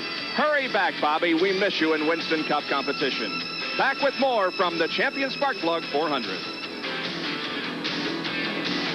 As you rejoin us, the green flag comes out on lap number 111, and we are back to racing here at Michigan. Rusty Wallace is the leader as he heads toward turn number 2. In second position is Davey Allison. Bill Elliott is third. Sterling Marlin fourth. And the number 90 car of Benny Parsons is running in fifth position. So a good run for Benny this afternoon. You can see that little hole in the back window there on Cale's car. That's where they stick the ratchet and an extension down through the window to make chassis adjustments during pit stop.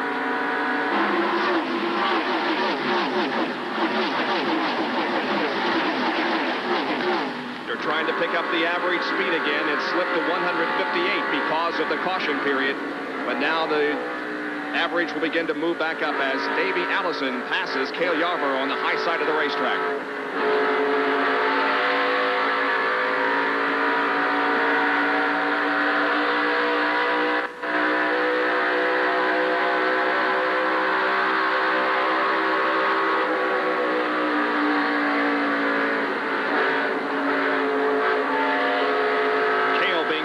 Several cars in turn 3. Of course, Cale is at least one lap down in all of those cars. He's allowing them to pass on the high side so that they can race position. We have 15 cars in the lead lap at the moment. Of course, Rusty Wallace is the leader. Second is Davey Allison. Bill Elliott's third. Sterling Marlin fourth. Benny Parsons fifth. Sixth place is Morgan Shepherd. Seventh is Lake Speed. Ricky Rudd rides ninth. In eighth place, and in ninth place is Brett Bodine. 10th, Kenny Schrader. 11th, Jeff Bodine has gotten back in the lead lap. Michael Waltrip is running 12th. 13th is Rick Wilson. Kyle Petty 14th. And Dale Earnhardt is on the tail end of the lead lap, but running much slower than the other cars. He is the 15th car at the moment. And some of those cars, Bob, have been lapped. We saw them get lapped earlier, but when Earnhardt came in and took on 4 tires, made a little longer pit stop than they did, then that put them back in the lead lap. Let's go down to Jerry Punch and see what the problem is on Dale Earnhardt's car. Well, Ned, we've established the fact that Dale Earnhardt has an engine problem. They brought the car down pit road a couple of times during that last caution. Richard Childress and the crew looked underneath the hood. Richard, what is the problem with the car? It broke an exhaust valve. Are you going to be able to finish it? Well, we hope so. You know, the valve is wedged in there somewhere. We just got hung in the draft there and probably turned a few more RPMs than we should have. But, you know, we'll be all right. Well, they're going to try to hang on and get as many of those valuable Winston Cup points as they can. Let's go up pit road to Dick Berger. Dick? Jerry, you and I have interviewed a lot of blistered tires in 1988, but not today. As we see the tires coming off the cars, they are in such good shape here in Michigan.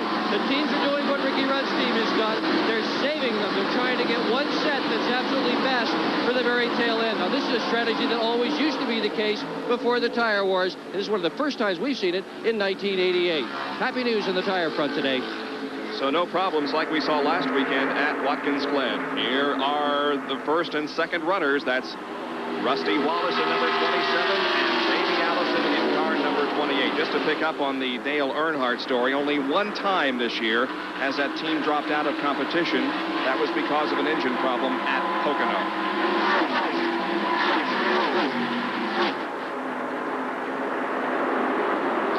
You know, Richard Childress was talking about Dale Earnhardt breaking an exhaust valve. He's got to have been seeing problems with the valve train lately to be able to assess that problem without even getting into the engine.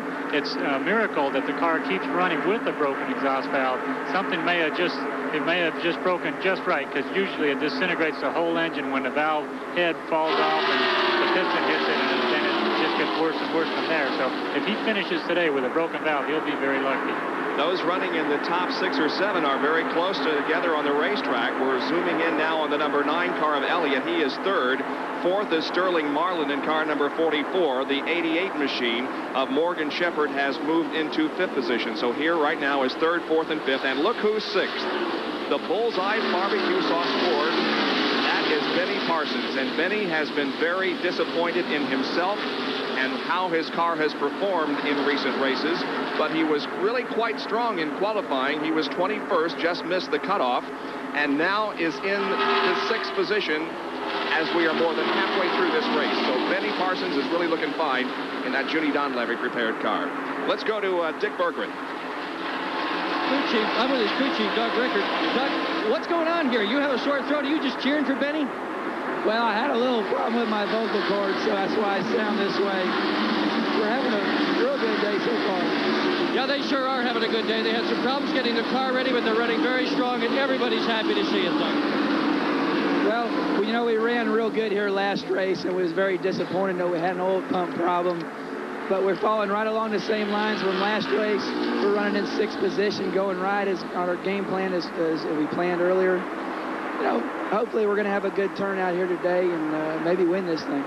I guess it's okay to cheer for Benny Parsons, isn't it, guys?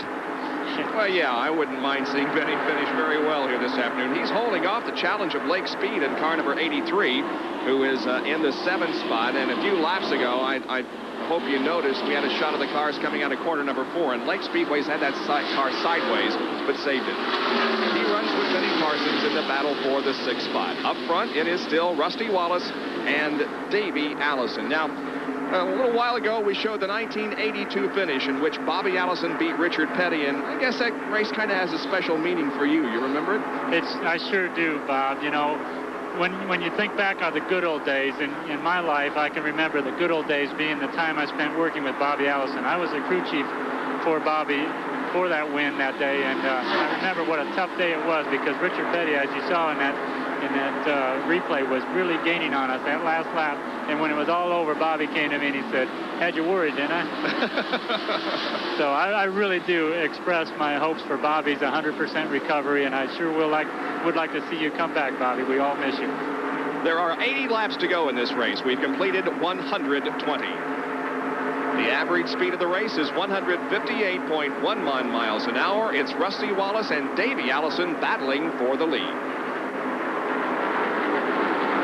We're glad you could join us on this beautiful Sunday afternoon for the Champion Spark Plug 400 at Michigan International Speedway. It's being brought to you by Busch Beer. They've been providing aerial views for television, and it is with us today. The Goodyear Blimp America from Houston, Texas. The pilot is Don McDuff. This is the 2-mile trioval at Michigan. On the racetrack itself, the battle continues. It is Rusty Wallace in car number 27 and Davey Allison in number 28 that are running very close together on the racetrack. And look at this statistic. A Pontiac has never won this race. Now, this particular race, of course, Rusty Wallace won in the spring here, and that was the first time that a Pontiac had won on this racetrack. You can't count out Bill Elliott yet. He's still in 3rd place with the leaders inside. I wonder if he's just kind of riding right now. We'll have to keep an eye on him. With Dale Earnhardt out of there, it's made everybody kind of breathe a little easier as far as the points go. Now it's going to be more between Rusty Wallace and Bill Elliott. If we have a new winner today, it will set a record in Winston Cup competition for different leaders in a single season. one of those that hasn't won this year is the guy running second, Davey Allison. Right, Larry? Bob, that's exactly right. And on the basis of what we saw last year from Davey when he won twice, who would have thought that halfway through the season, Davey Allison, looking at you right there coming down the back chute, would not have won so far? Incidentally, non-winners in 1988 also include Benny Parsons and Morgan Shepherd, running solidly in the top 6 as we have seen. And remember, this has also been a year of multiple winners. We've had 12 different winners, and 5 of the people who have finished second place, we talked about this last week, but 5 of the second finishers of this year are also non-career winners. Alan Kawicki, Sterling Marlin, Mark Martin, Michael Waltrip, and Rick Wilson. Dick Bergman is standing by with a report out on pit road. And I'm with Robert Yates, and he's the guy that takes care of Davey Allison's car. Robert, you got some tough road ahead of you. You got to beat Allison. You got to beat Waltrip, a bunch of guys. What are you going to do? How can you get this thing in victory lane? Well, we got one more stop to make. It'll be sort of critical on fuel. Well, we'll probably just put on 2 tires and go the rest of the way. It's working pretty good. You know, Rusty won't let him by him right now. He can't quite get the move he wants on him, but I think we might be a little bit quicker if we could get around him. We'll just have to see. Are you running as fast as you can run, or is there some in reserve? Well, you don't ever really sit back and take it easy. They have to run awful hard, but I think if we could get by Rusty, I believe we can run a little bit quicker. Jerry Punch, there's something going on pit road near you. What's happening?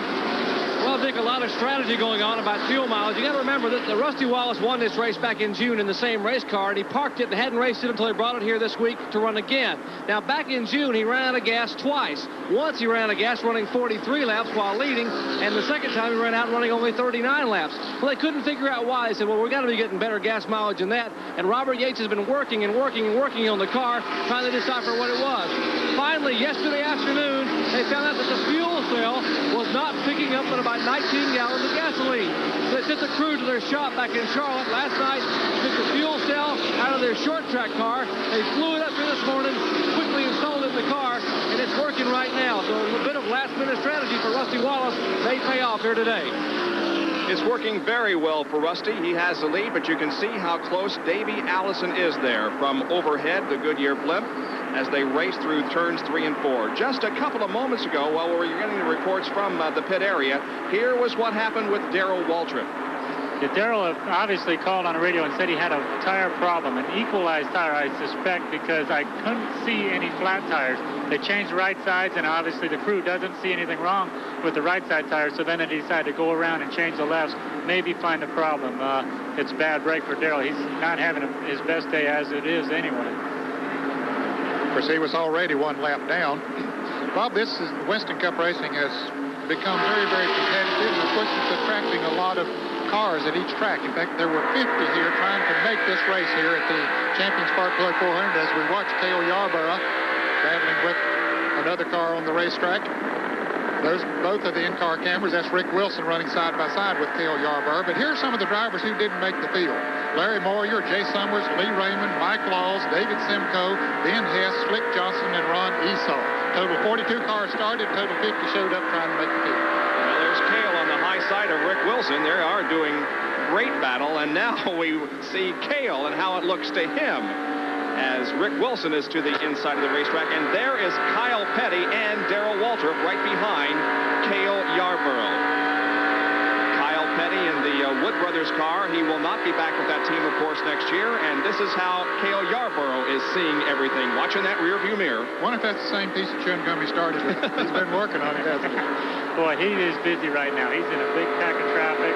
Darrell Waltrip with 4 new tires, Kyle Petty out there, and also Rick Wilson all right around him. He's keeping that mirror, keeping a good check on the mirror. Well, look, he takes his right arm off the steering wheel and kind of relaxes it, I guess, here in the tri-oval. Well, it does. It's a lot of strain on it as he goes through the turns, and he does sort of relax it on the straightaway. Each time he comes off the turn, he looks up in the rearview mirror. Of course, he's coming off the turn now. You sort of see him leaning into the turn, and then as he starts off of the turn, he'll look up and see where the car is behind him or beside. There he looks up in his rearview mirror to see where the next car is. The number 97 car is right behind him. That's the Rodney Combs machine. Yeah, you know, Cale is an old veteran. He's not getting very excited. You know, you think of a race driver as being tense and just gung-ho all the time. Cale's been around so long, this is like being in your office. You know, this is his office. He's working right now, and he's just doing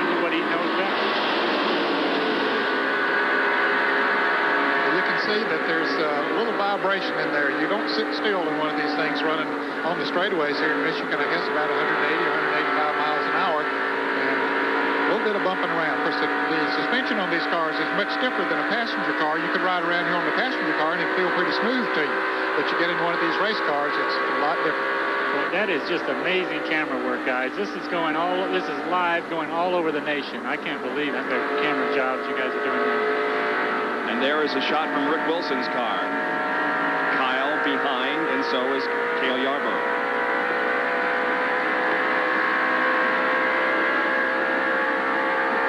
You can see Kyle Petty pick up a little bit on the straightaway as he picks up the draft of Rick Wilson. Backing off a little bit. Darrell Waltrip running the low side of the racetrack behind Rick Wilson, alongside of Cale Yarborough. And so the competition continues on the track while Rusty Wallace has the lead with Allison second. They're the top five. We'll be back in just a moment. Champion Spark Plug 400 from Michigan International Speedway is being run at a record pace. We're right now averaging 157.904. The race record is 153.860. And that pace is being set by Rusty Wallace, who won the race here earlier this year, 8 weeks ago, as a matter of fact, on June 26th. Rusty Wallace won the Miller High Life 400, so he comes here as the defending track winner, but the defending race winner a year ago today was Bill Elliott in victory lane of the Champion Spark Plug 400. Davey Allison right behind him in the Haviland Ford. Well, Rusty wants to lead as many laps as he possibly can, hoping to lead the most laps during the day, because as we said earlier, the driver who does lead the most laps gets 5 bonus Winston Cup points, and boy, that can mean a lot. Well, Alan Kulwicki dropped out of the race a few laps ago with a big puff of smoke, even a fire, and he has worked his way over to Pit Central and Larry. Now, Bob, Alan, you have come so close so many times this year. It looked like you were going to be in the hunt again today. What put you out? Well, we blew an engine just going down the backstretch. I think it burned a bearing and broke a rod, and the thing started on fire, and it was really unfortunate because we were off just a little bit too loose at the start of the race, but the Xerox Amoco Ford Thunderbird did start to run real well. We got a little bit behind, but we settled in about the same pace as the leaders did, and all we needed was a caution to catch up, and I think we would have been in good shape, but unfortunately it was a short day for us. Well, Alan, to be journalistic about this, you know your name keeps popping up at that time of the year.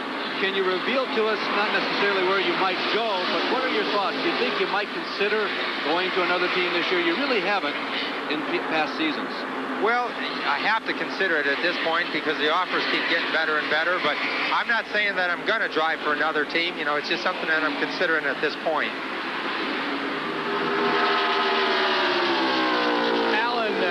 If you were to win a race here in the next 10 races, would that change your mind on whether or not you would move to another team? Well, you know, you have to look at things not just in the short term, but try to look at the long-term aspect of it. And just because we win one race doesn't mean I should carry on with my own team any more than the fact that we blew an engine today means I should give it up. We've got to consider everything, but, you know, that certainly would be a morale booster, and we've been close a number of times. The guys in the crew have worked real hard, and you know, I feel if we did win a race, we'd deserve it. It'd be a real morale booster, and, you know, that would have an effect on the decision, but that wouldn't be the entire determining factor. Alan, this is Ned Jarrett in the booth. The fans on the screen saw fire come from your car when the engine did blow, and they wonder what causes it to catch fire. Well, usually what happens in a case like that is if it broke a rod and the rod goes out the side of the oil pan, all the oil gets on the headers, that starts on fire. When that's burning, that in turn started the paint on the floorboards on fire also. When I stopped the car, there was just a little fire inside the car. Nothing real serious. I just set off the onboard fire extinguisher. I couldn't actually see the flames inside the car when I was trying to stop it, but I started to feel the heat. Alan, we've seen these two guys, Rusty Wallace and Davey Allison, running about like this for the last, 20 laps or so, really, since the last series of pit stops. Were you able to run with either of these guys enough to determine who you think is the stronger out here? I'd say it's really too early in the race to tell. It's really going to come down to who has the best set of tires at the end of the race. But, you know, I think Rusty'd have to be the favorite on this track at this point. And speaking of tires, Alan, from all indications from Dick Bergman and Jerry Punch, there really aren't any nearly as badly as there was last weekend at Watkins Glen. No, they were holding up real well. We ran on Goodyears the whole time that we ran and did not have any tire trouble. The tires seemed to be pretty consistent. as I said, our car was off just a little bit at the start, but we got it adjusted. I was very happy with the car and with the tires, and I don't think you're going to see any real tire problems today. Well, Alan, what do you think about the track conditions? This is Gary Nelson in the booth. It looked to me like the times are dropping off just a little bit. Do you think it's coming from the heat and guys taking it easy, or do you think they're running pretty hard right now? Well, the hotter it gets, the slipperier it gets, and when the tires get hot, the cars tend to drift up the track. If you'll notice, you know, when they've got new tires on after a pit stop, they'll run real low, and gradually they'll just start drifting up higher and higher the longer they run. But the times aren't falling off real bad from what we had seen. You know, we were able to stay in the 42s most of the time that we were running, and I think it's an ideal day for the race. The tires and the track both seem to be holding up real well. All right, Al, it's nice to have you with us. Stand by there in pit central, if you will, and we'll get some comments with you for the next several laps. As we watch the action on the racetrack, it is still Rusty Wallace and Davey Allison, Bill Elliott third, then the 88 car of Morgan Shepherd and Sterling Marlin runs in fifth position with 143 laps gone. Gary Nelson, Larry Newber, Dick Berggren, and Jerry Punch back at Michigan International Speedway for the Champion Spark Plug 400. 145 laps have been completed. It is this battle on the racetrack that we continue to watch. Rusty Wallace in the lead and Davey Allison running in second position. They've been running that way on the racetrack for the last several laps. Hanging back in third, about 2 seconds behind, is Bill Elliott. Well, this race has always shown us some very good competition, and we asked Rusty Wallace, can close racing here be a little bit hazardous at times? It gets a little touchy from the driver's standpoint running that close, but I guess as wide as I ever run here was maybe 3 or 4, but you can race 3 abreast of this racetrack, and that happens all the time down the front straightaway when you're trying to make a pass. So, you know, it gets you on your toes, and you've got to get everything lined up when it comes time to get to the corner. So those are the comments from Rusty Wallace as he's explaining how 3 and 4 abreast racing is commonplace here at Michigan. And in the pit area is the number 88 car driven by Morgan Shepherd. He was 4th when he made this stop. And I don't believe that he'll be able to go the rest of the distance. That was a good pit stop. They changed right side tires and filled it up with gas. But he's got about 106 miles to go, so I don't believe he can go the rest of the way. Well, let's go down to the pits. Barry Dotson and the Rusty Wallace team is with Jerry Punch. A possible problem brewing for Barry Dotson and the Kodiak team. Barry, what's the problem with the car? Something you're concerned about? We got a header pipe broken. We got a pit right now. I told him to come in this lap. It's hurting the mileage. We can't gamble. We got to go as far as we can and not take any chances.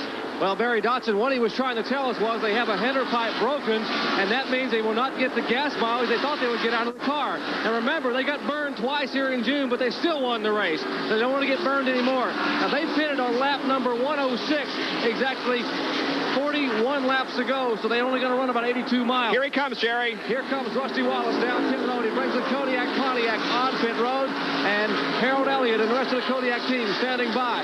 They are not seeing any tire wear. They're feeling awfully good about the performance of the Goodyear tires. It isn't gas they're concerned about. Here is Rusty Wallace coming to a halt. They go to the right side of the car. Jimmy May car, right front tire. John Dotson, right rear.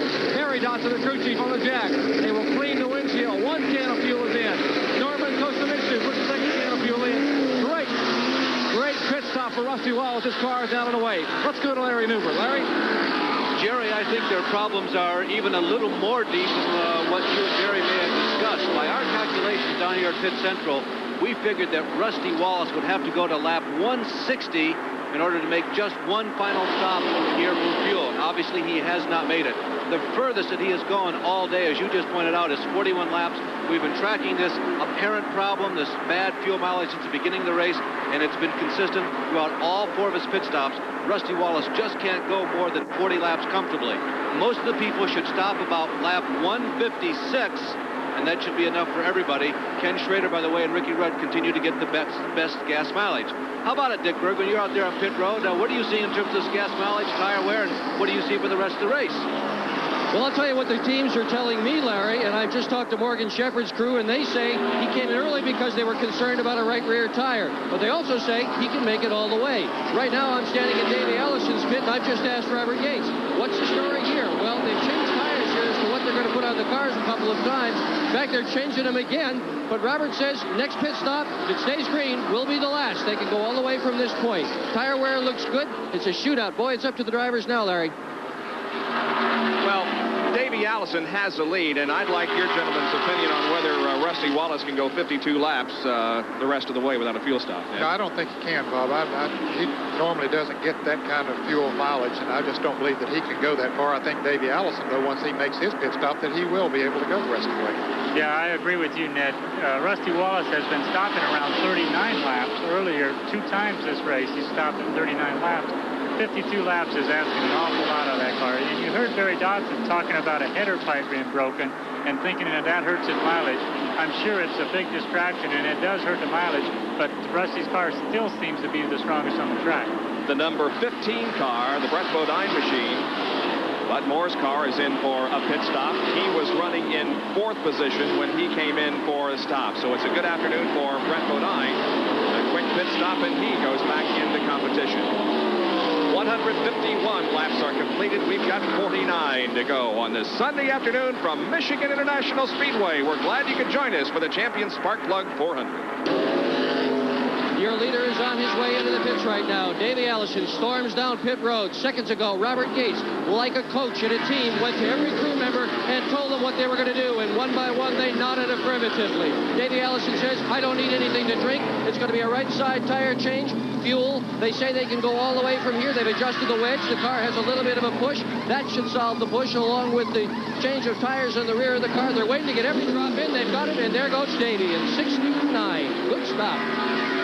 Davey Allison should be able to go the rest of the way, as Benny Parsons, who is now in the top 5, has also made a pit stop, and he goes back into competition.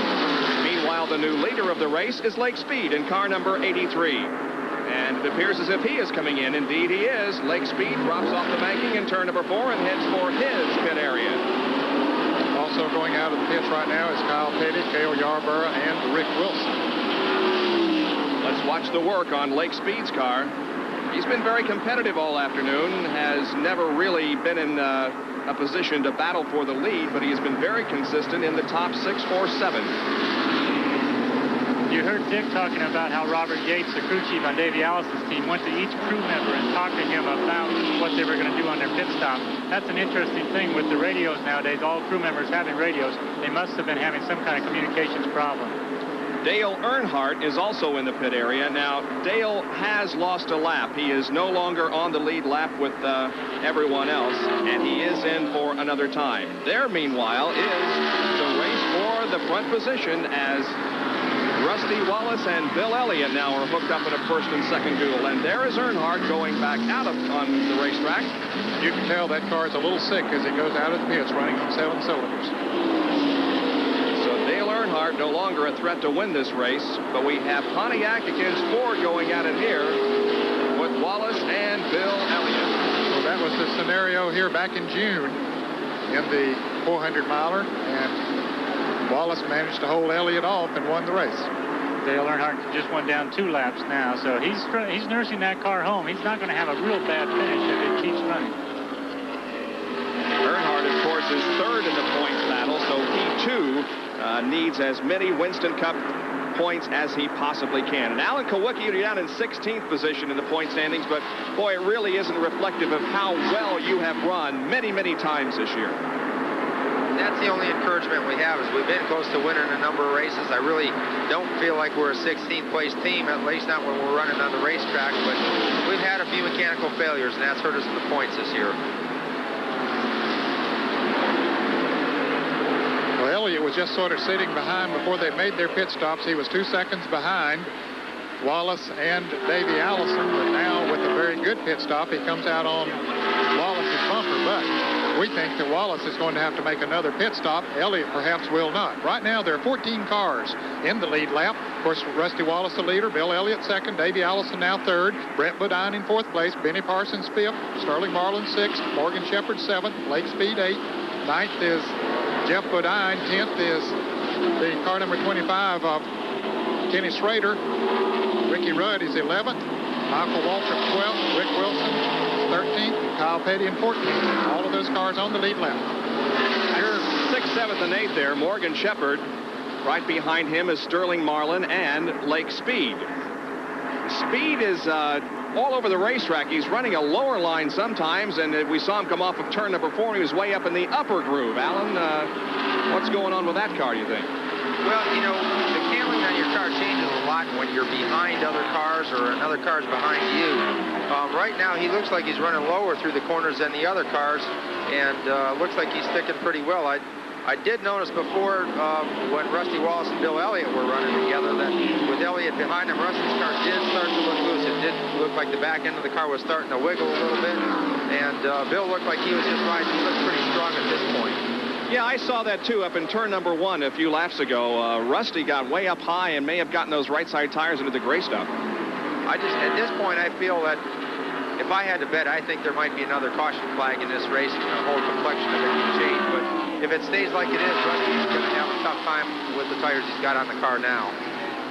And, of course, he'll have a tough time with fuel as well, because he did stop before the other leaders and had more than 100 miles to go when he made his pit stop.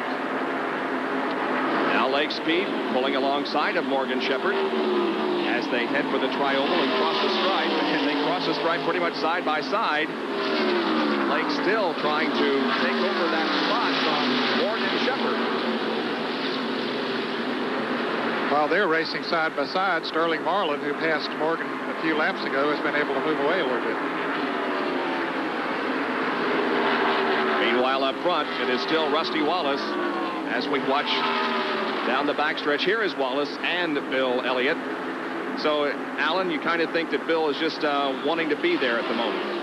Well, at this point, it looks that way. You know, it looks like Rusty's holding him off, but he's having to work a little bit to do it right now. He looks a little bit loose. It looks like Bill's just rising. And I tell you, both of them better look in the rearview mirror, because Davey Allison is coming back there. He's only 1 second behind him, and when he came out of the pits, he was farther behind, and he is picking up on both of them. So what is now a 2-car battle will soon become a 3-car race, as Davey Allison is indeed catching up to first and second Wallace and Bill Elliott. We'll be back in just a moment. Back of the Champion Spark Plug 400, and here's what we warned you of. Now a 3-car battle for the lead, as Davey Allison in the number 28 car to the inside of the racetrack has made it a 3-car battle with Bill Elliott in number 9 and Rusty Wallace in car number 27. And Davey has really made up some time in the last few laps. Well, he's made up a lot of time, Bob, and did it in a hurry, but catching him was very easy for him, but passing now is a different situation. He's tried Elliott several times, but simply hasn't been able to move around him.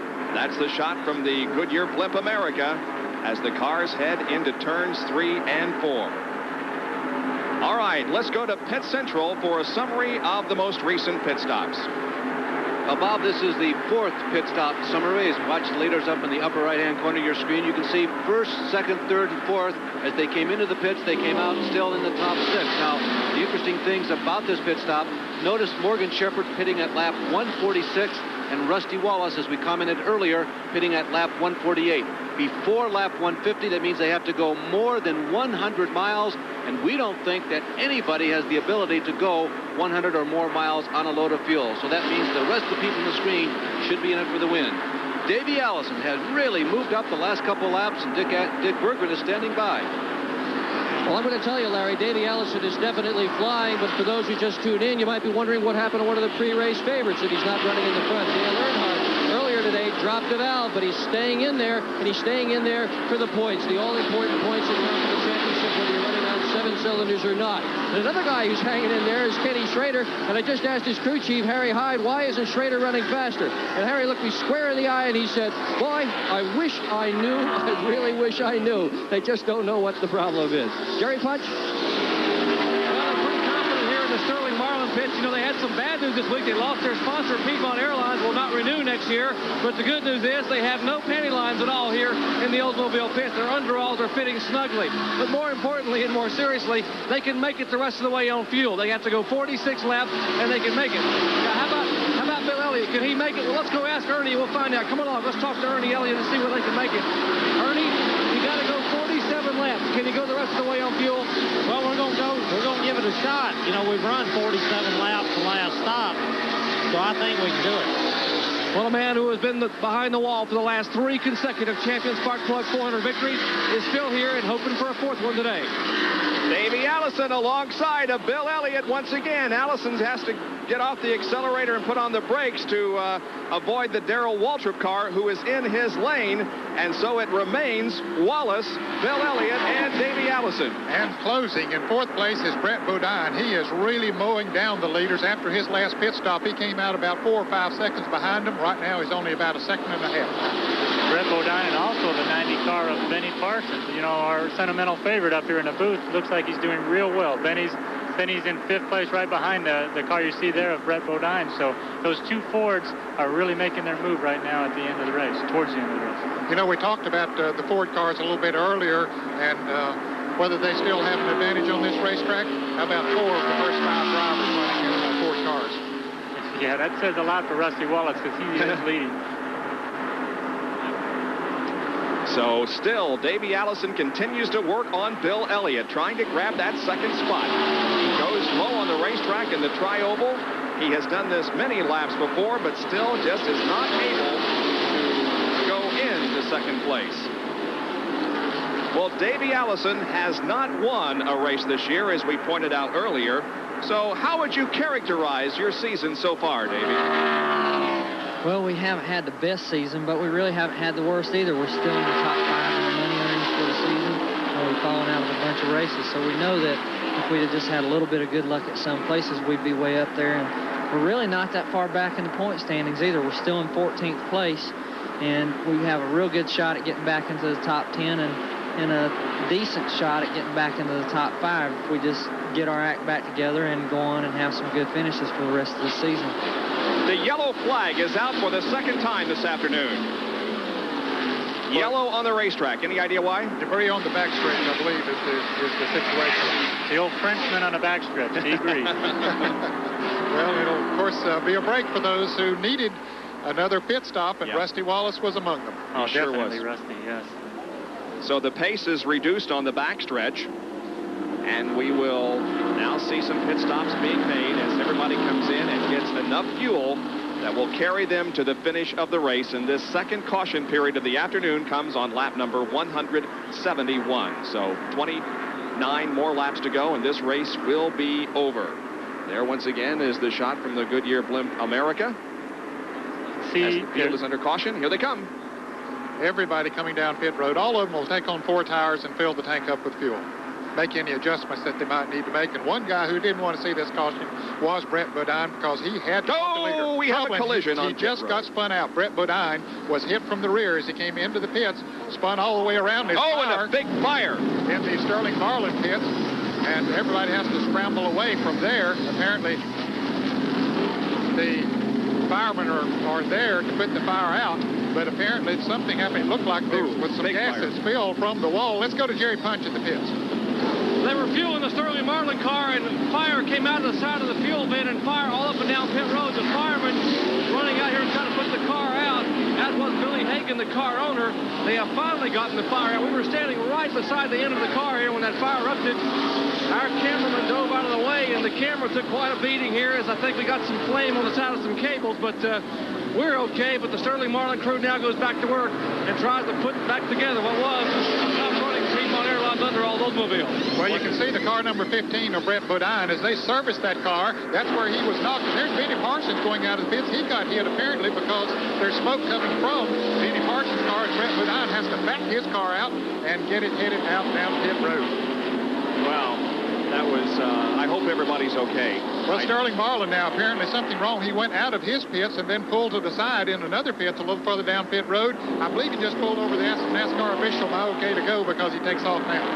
I did see some flame on a suit by one of the crew members, and I hope it stayed on the suit and was extinguished before it burned anyone. But there you can see Benny Parsons has some damage on the left front of that front of the car. It looks like the right front tire might be flat, because the right front of the car is way down on the ground almost, so Benny will be coming back into the pits. Tough break for him. He was another one that didn't want to see this caution, because he was certainly in a good position there in 5th place and gaining on the leaders as well.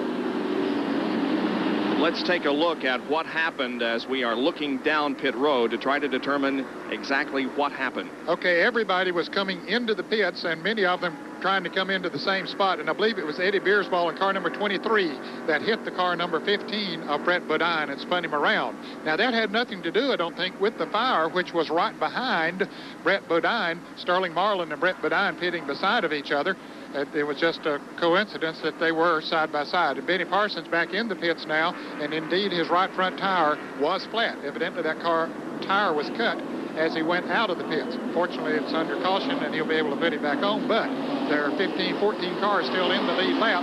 He's going to be at the rear of the lead lap as opposed to the 5th place that he was in before the caution came out. Benny had just moved into the top 5 when this yellow came out, and the sequence of events on pit road occurred. There is the scene of the fire in the Sterling Marlin pit. We'll be right back.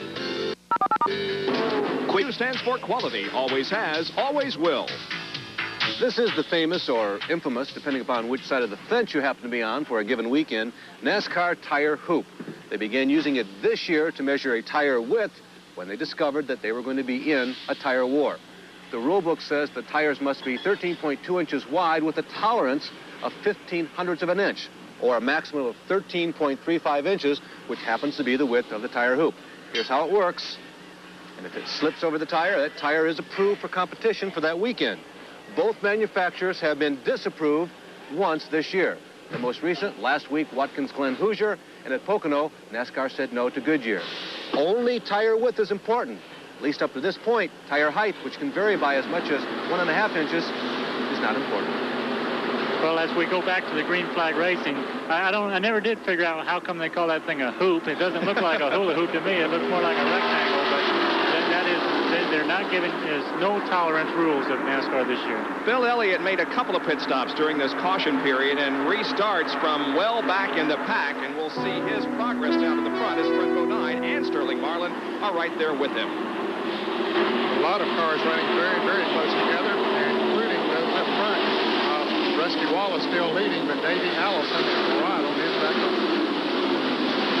Well, we sure hope nobody was seriously injured in that pit fire, but I got to commend the fire department down there. They did a heck of a job of extinguishing that fire. There were so many gas cans around there, it could have really been something. You know, there was a huge IndyCar fire here several years ago, and I think that's one of the things that has caused such good reaction here in 1988. The fire department is top-notch, and they know how to deal with a serious situation, and that could have been a very serious situation. Well, there is Terry Labonte running in the Budweiser machine. Jeff Bodine to his outside. Ricky Rudd is there. There's Ken Schrader, Morgan Shepherd. Lake Speed is in this group, as is Kyle Petty. Jeff Bodine is running in the 3rd position. Ricky Rudd is 4th, and in 5th is Kenny Schrader in the car number 25. And look at Ricky Rudd make a move on the inside of Jeff Bodine and drove right past him. Jeff got a little sideways there in the 2nd corner. Boy, he did. He had his hands full getting into that turn. The car slid up sideways. It looked like it started to push, and then as he turned the wheel, it turned sideways on him. He lost the position. 3 abreast, they tried to make it going into that turn, but Lake Speed thought better of it. I better not do that. Boy, Jeff's car is pushing out, as we saw it earlier in the race, and that's really costing him a lot of position. Michael Waltrip is on the high side of the racetrack, and a battle for the lead. Davey Allison grabs the top spot from Rusty Wallace as Bill Elliott continues to move up through the field. Elliott now on the low side of the racetrack. This is good racing here. This is the best we've seen all day. Well, I bet Bill Elliott's sorry he had to make that 2nd pit stop. I don't know what the reason was. They changed all 4 tires. The fire in the pits was right in front of him. It might have caused one of the crew members to leave a lug nut loose or something, and Bill Elliott had to come back in the pits and restart in the back. You know, he was running right here with Davey Allison and Rusty Wallace. So there is Davey Allison, who now has the lead, and here's how he got it last lap. Well, they just pulled out on the inside, coming off the turn, got a nose up alongside Rusty Wallace, coming down the front straightaway. Well, it's not really a straightaway, but the dry oval here, and drove into the 1st turn in the lead. Now we'll see if Davey can take off and leave Rusty Wallace in his wake. He has lengthened the lead just a little bit in the last lap. Benny Parsons is back on pit road as we watch the action on the backstretch. Tough break for Benny to have to come in. Here's Davey Allison leading the race. He went from 5 cars within a couple seconds just before the caution to now about just 2 cars racing for the lead and the others way back. He's turned the wick up on it now, Gary. He's letting it all hang out. If he had anything left, of course, now's the time to do it, and he's turned her loose. Meanwhile, here is Bill Elliott still threading his way through the traffic. That is Michael Waltrip right ahead of Bill Elliott in the yellow and green car number 30, and Brett Bodine is right ahead of him. Let's go to the pit area. Well, we mentioned why Bill Elliott had to come back in. You know, he was in the pits changing 4 tires when the fire broke out about 5 or 6 feet from the front of his car where Sterling Marlin was pitting. The jack man on the Elliott car dropped the jack, and Elliott took off, and all the lug nuts were not tied, as Gary had just speculated very correctly. So they had to bring him back in to tighten the lug nuts, and thus he had to start all the way in the rear of the field. Well, Bill is not really moving up as quickly as I'm sure he wishes he could. He's got a lot of traffic in front of him, although Brett Bodine, though, is right ahead of him. 3 abreast racing. No, make that 4 abreast racing in the tri-oval. That's Dale Earnhardt way low on the racetrack. Well, it was good of Earnhardt to see that racing come up, and he pulled completely out of the way, let him go at it 3 abreast. Michael Waltrip still running right beside Bill Elliott, and Larry Newber is watching from Pit Central. Well, Bob, we've been talking about the ride of Bill Elliott from the back to the front, and Ned and Jerry, I would suggest, and Dick, I would suggest that this is Brett Bodine's single best performance of this year. He may not be 4th on the track right now, which is his best finish of his career, which happened this year, but Brett Bodine is one of the fastest cars in the racetrack. He has been for the last 10 laps, and Bill Elliott cannot get by him, even in heavy traffic.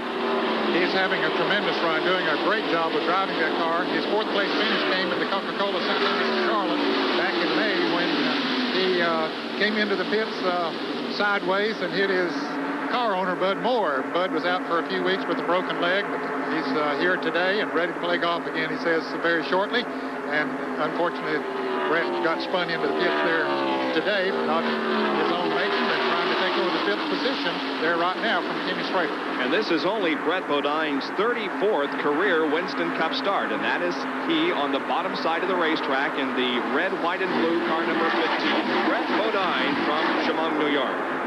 Boy, what a turn of events we've had just recently. If you remember back, we had 4 Fords and Rusty Wallace leading the race.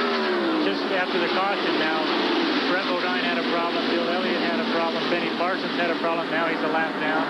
And the benefactors of that has been Morgan Shepherd, Ricky Rudd, and Lake Speed. I mentioned that was 5th place they were battling for. Actually, Kenny Schrader in the 25 car is running 6th to Bill Elliott now, moved around Brett Bodine, and is trying to take over that 6th position. Lake Speed is running in the 5th position. Ricky Rudd is 4th, and Morgan Shepherd running in the 3rd position. So there is Bill Elliott passing another car on the low side of the racetrack as we go back up front and see how our leader is doing. And our leader is Davey Allison. And look at the interval that he has put between himself and Rusty Wallace. So Davey Allison appears to be on his way to a victory here this afternoon, his first of 1988. And I think this is a good example of the parity, the different makes that we are seeing, all the different makes that we are seeing run in the top 10 here this afternoon. Well, NASCAR is continually seeking to make racing a little bit safer, and a new innovation has even arisen since the Daytona 500. Here is a track fact.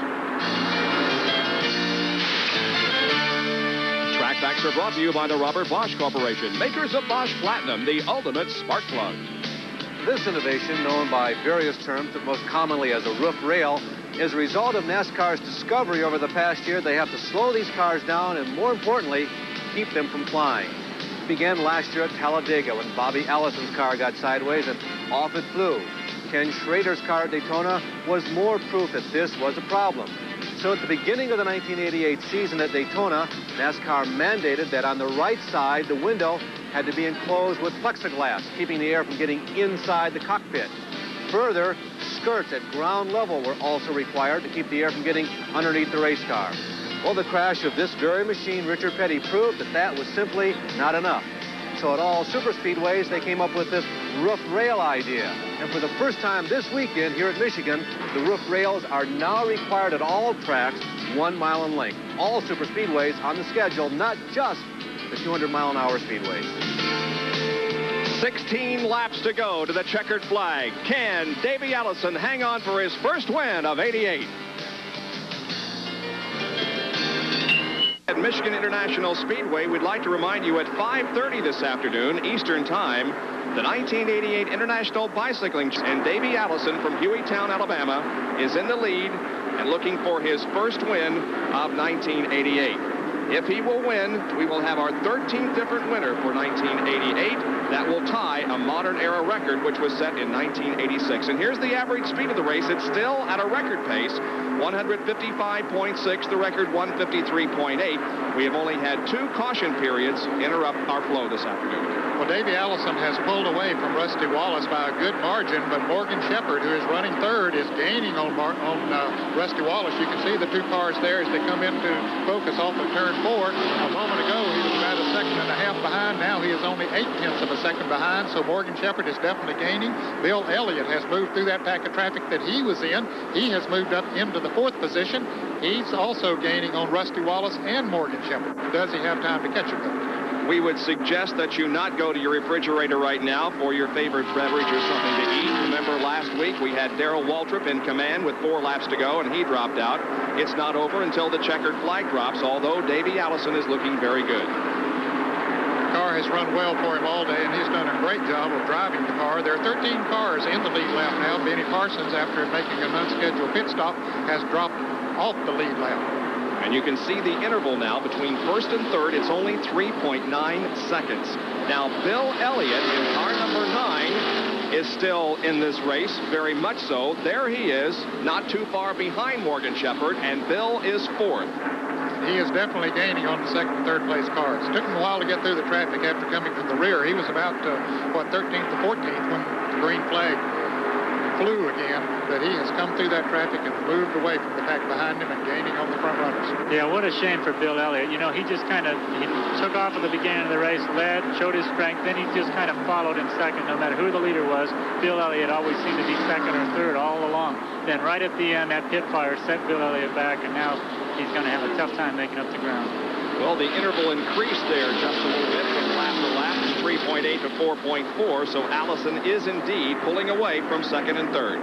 Well, Morgan Shepherd lost a little bit of time there when he got behind Dale Earnhardt going into that turn. Rusty Wallace got by Earnhardt before they got into the turn, and that let him make the radius that he wanted to around the turn, so it cost Shepherd a little bit of time. If we were to finish as they are running right now, Ned, this points battle would still be just almost as hot as it was going in. Wallace would get credit for 2nd place points, and Bill Elliott would get credit for 4th place points. Which is only 10 points difference, and I don't know, I haven't seen yet, but I believe Rusty Wallace might have been the lap leader, which would give him 5 points, so really he would gain 5 points on Bill Elliott. No, that would make him gain the 15 points on Bill Elliott. So he has less than 6 laps to go now. 194 have been completed for Davey Allison. Let's hope that Father Bobby is watching. I'm sure he is, and watching his son on his way to victory. Well, he has certainly driven a great race here today. The car has worked well for him, and he has done what he's had to do to keep it in the thick of the battle all day, and then when the time came, he put the pedal to the metal, as they say, and moved away. Allison headed for turn number 1, less than 5 laps to go now. Really something for Davey Allison. You know, it's been a long time since he's been to the winner's circle, and he hasn't been to the winner's circle very often in his young career, but he's got to be breathing pretty nervous right now. He's got to be thinking, what can happen? Something's got to happen. I've had all these problems all year this year since my last win. Think it'll hold out? I don't know. Well, in our opinion, the Goodyear Eagle driver of the race is Brett Bodine. We will be giving $1,000 to the Grand National Racing Lives Association, Goodyear that is, in Brett Bodine's name. He's not going to win this race, but we feel that Brett Bodine is the winner of this race. I think it's an excellent choice. Brett Bodine, a very, very strong race all afternoon. He has run a very, very good race. In fact, he had a shot at winning this thing before that last caution came out. And it looks like the car number 25 of Kenny Schrader has definitely slowed, and Morgan Shepherd moving around Rusty Wallace for the number 2 position. So Morgan Shepherd goes to second and Rusty Wallace goes to third. Now we have Wallace in third and Bill Elliott in fourth. So even closer points. He just lost 5 points right there. And it looks like there's some smoke coming from Rusty Wallace's car. Quite a bit of smoke in the turns. You know, they were talking about a broken header. It doesn't look like he's slowed down much. He has smoking on the straightaway also. Yeah. Rusty Wallace definitely has a problem. I bet he's really hanging on. 3 laps to go. And Bill Elliott is catching him. There are 3 laps to go. Oh, and we have a car really letting go down to the first turn. Ricky Rudd with a big puff of smoke coming from that car. Is this race going to end under caution? No caution yet. NASCAR's looking at the track, but no caution yet. Rudd was running in the 6th position before he had his problem going into turn. What a tough break for him. Still no caution displayed. Here comes Davey Allison out of corner number 4, completing lap number 198. There you can see the tremendous interval between first and second, but look at the battle for third as Bill Elliott is now right on the back bumper of Rusty Wallace. Now, if he can pass him, that would be another 5 points, and it would put him exactly the same position as he came into this race. Unbelievable. The points battle. And by the way, we have 8 of the next 10 races, meaning ESPN and our telecast will televise 8 of the last 10 races in the Winston Cup circuit. Now look at Rusty Wallace. He is challenging Morgan Shepherd for second, and Rusty is about to take it away from him. Well, whatever that smoke is not bothering the speed of that car, but was it a bad move? Because here comes Bill Elliott up on the outside. He might be able to push Shepherd away, and the draft worked together for Shepherd and Elliott. 3 cars locked in a duel for second. The white flag has already been displayed to Davey Allison. We'll watch this great battle for second, though. Morgan Shepherd has second in the 88 car at the moment, and Rusty Wallace has third. Elliott is in fourth. Davey Allison now comes out of corner number 2 and heads down the backstretch for the final time, and the crew is hoping and praying that it'll stay together for him. And Morgan Shepherd just went high coming off of turn 2. Both Rusty Wallace and Bill Elliott moved around him. There they are, the 3 cars, second, third, and fourth. And Phil Parsons apparently has blown a motor. He's down in turn number 1 with a lot of smoke coming from that car. Here we go. Here's the shootout. Remember, Davey Allison is the leader. Here he comes. Davey Allison wins the Champion Spark Plug 400. Now let's go back and watch this battle for second. Rusty Wallace leads him down. It's Wallace, Elliott, and Morgan Shepherd finishing second, third, and fourth. And fifth right there also was Lake Speed. Lake Speed had caught up to that crew as they were battling up there. And there you see the happy crew of Davey Allison. Good shot of Robert Yates, the crew chief there. I know he feels good after this win. He's had a tough time with engines the last few races, and now he pulled one off. This is Davey Allison's 3rd career win. He won twice in his rookie season last year, and now brings home a victory in 1988 for the Haviland Ford.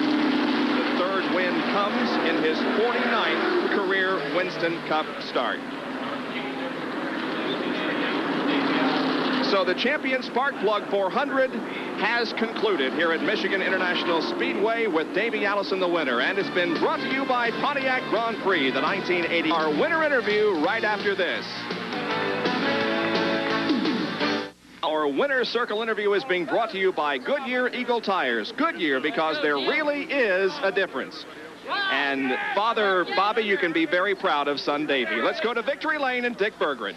Well, I'm going to try to catch Davey Allison. He just grabbed Robert Yates by the shirt. He wanted him in the interview, too. It's a very emotional situation. Davey, you're obviously pleased to be here. I'll tell you what, this has been a long time coming. These guys have done a heck of a job all year. We've just had some tough breaks. We knew we were good enough to win, and we just kept digging. These guys kept working hard, and we've survived. And today we came out here with this Haviland Star Thunderbird, and we're in Victory Lane. I just want to say 2 things.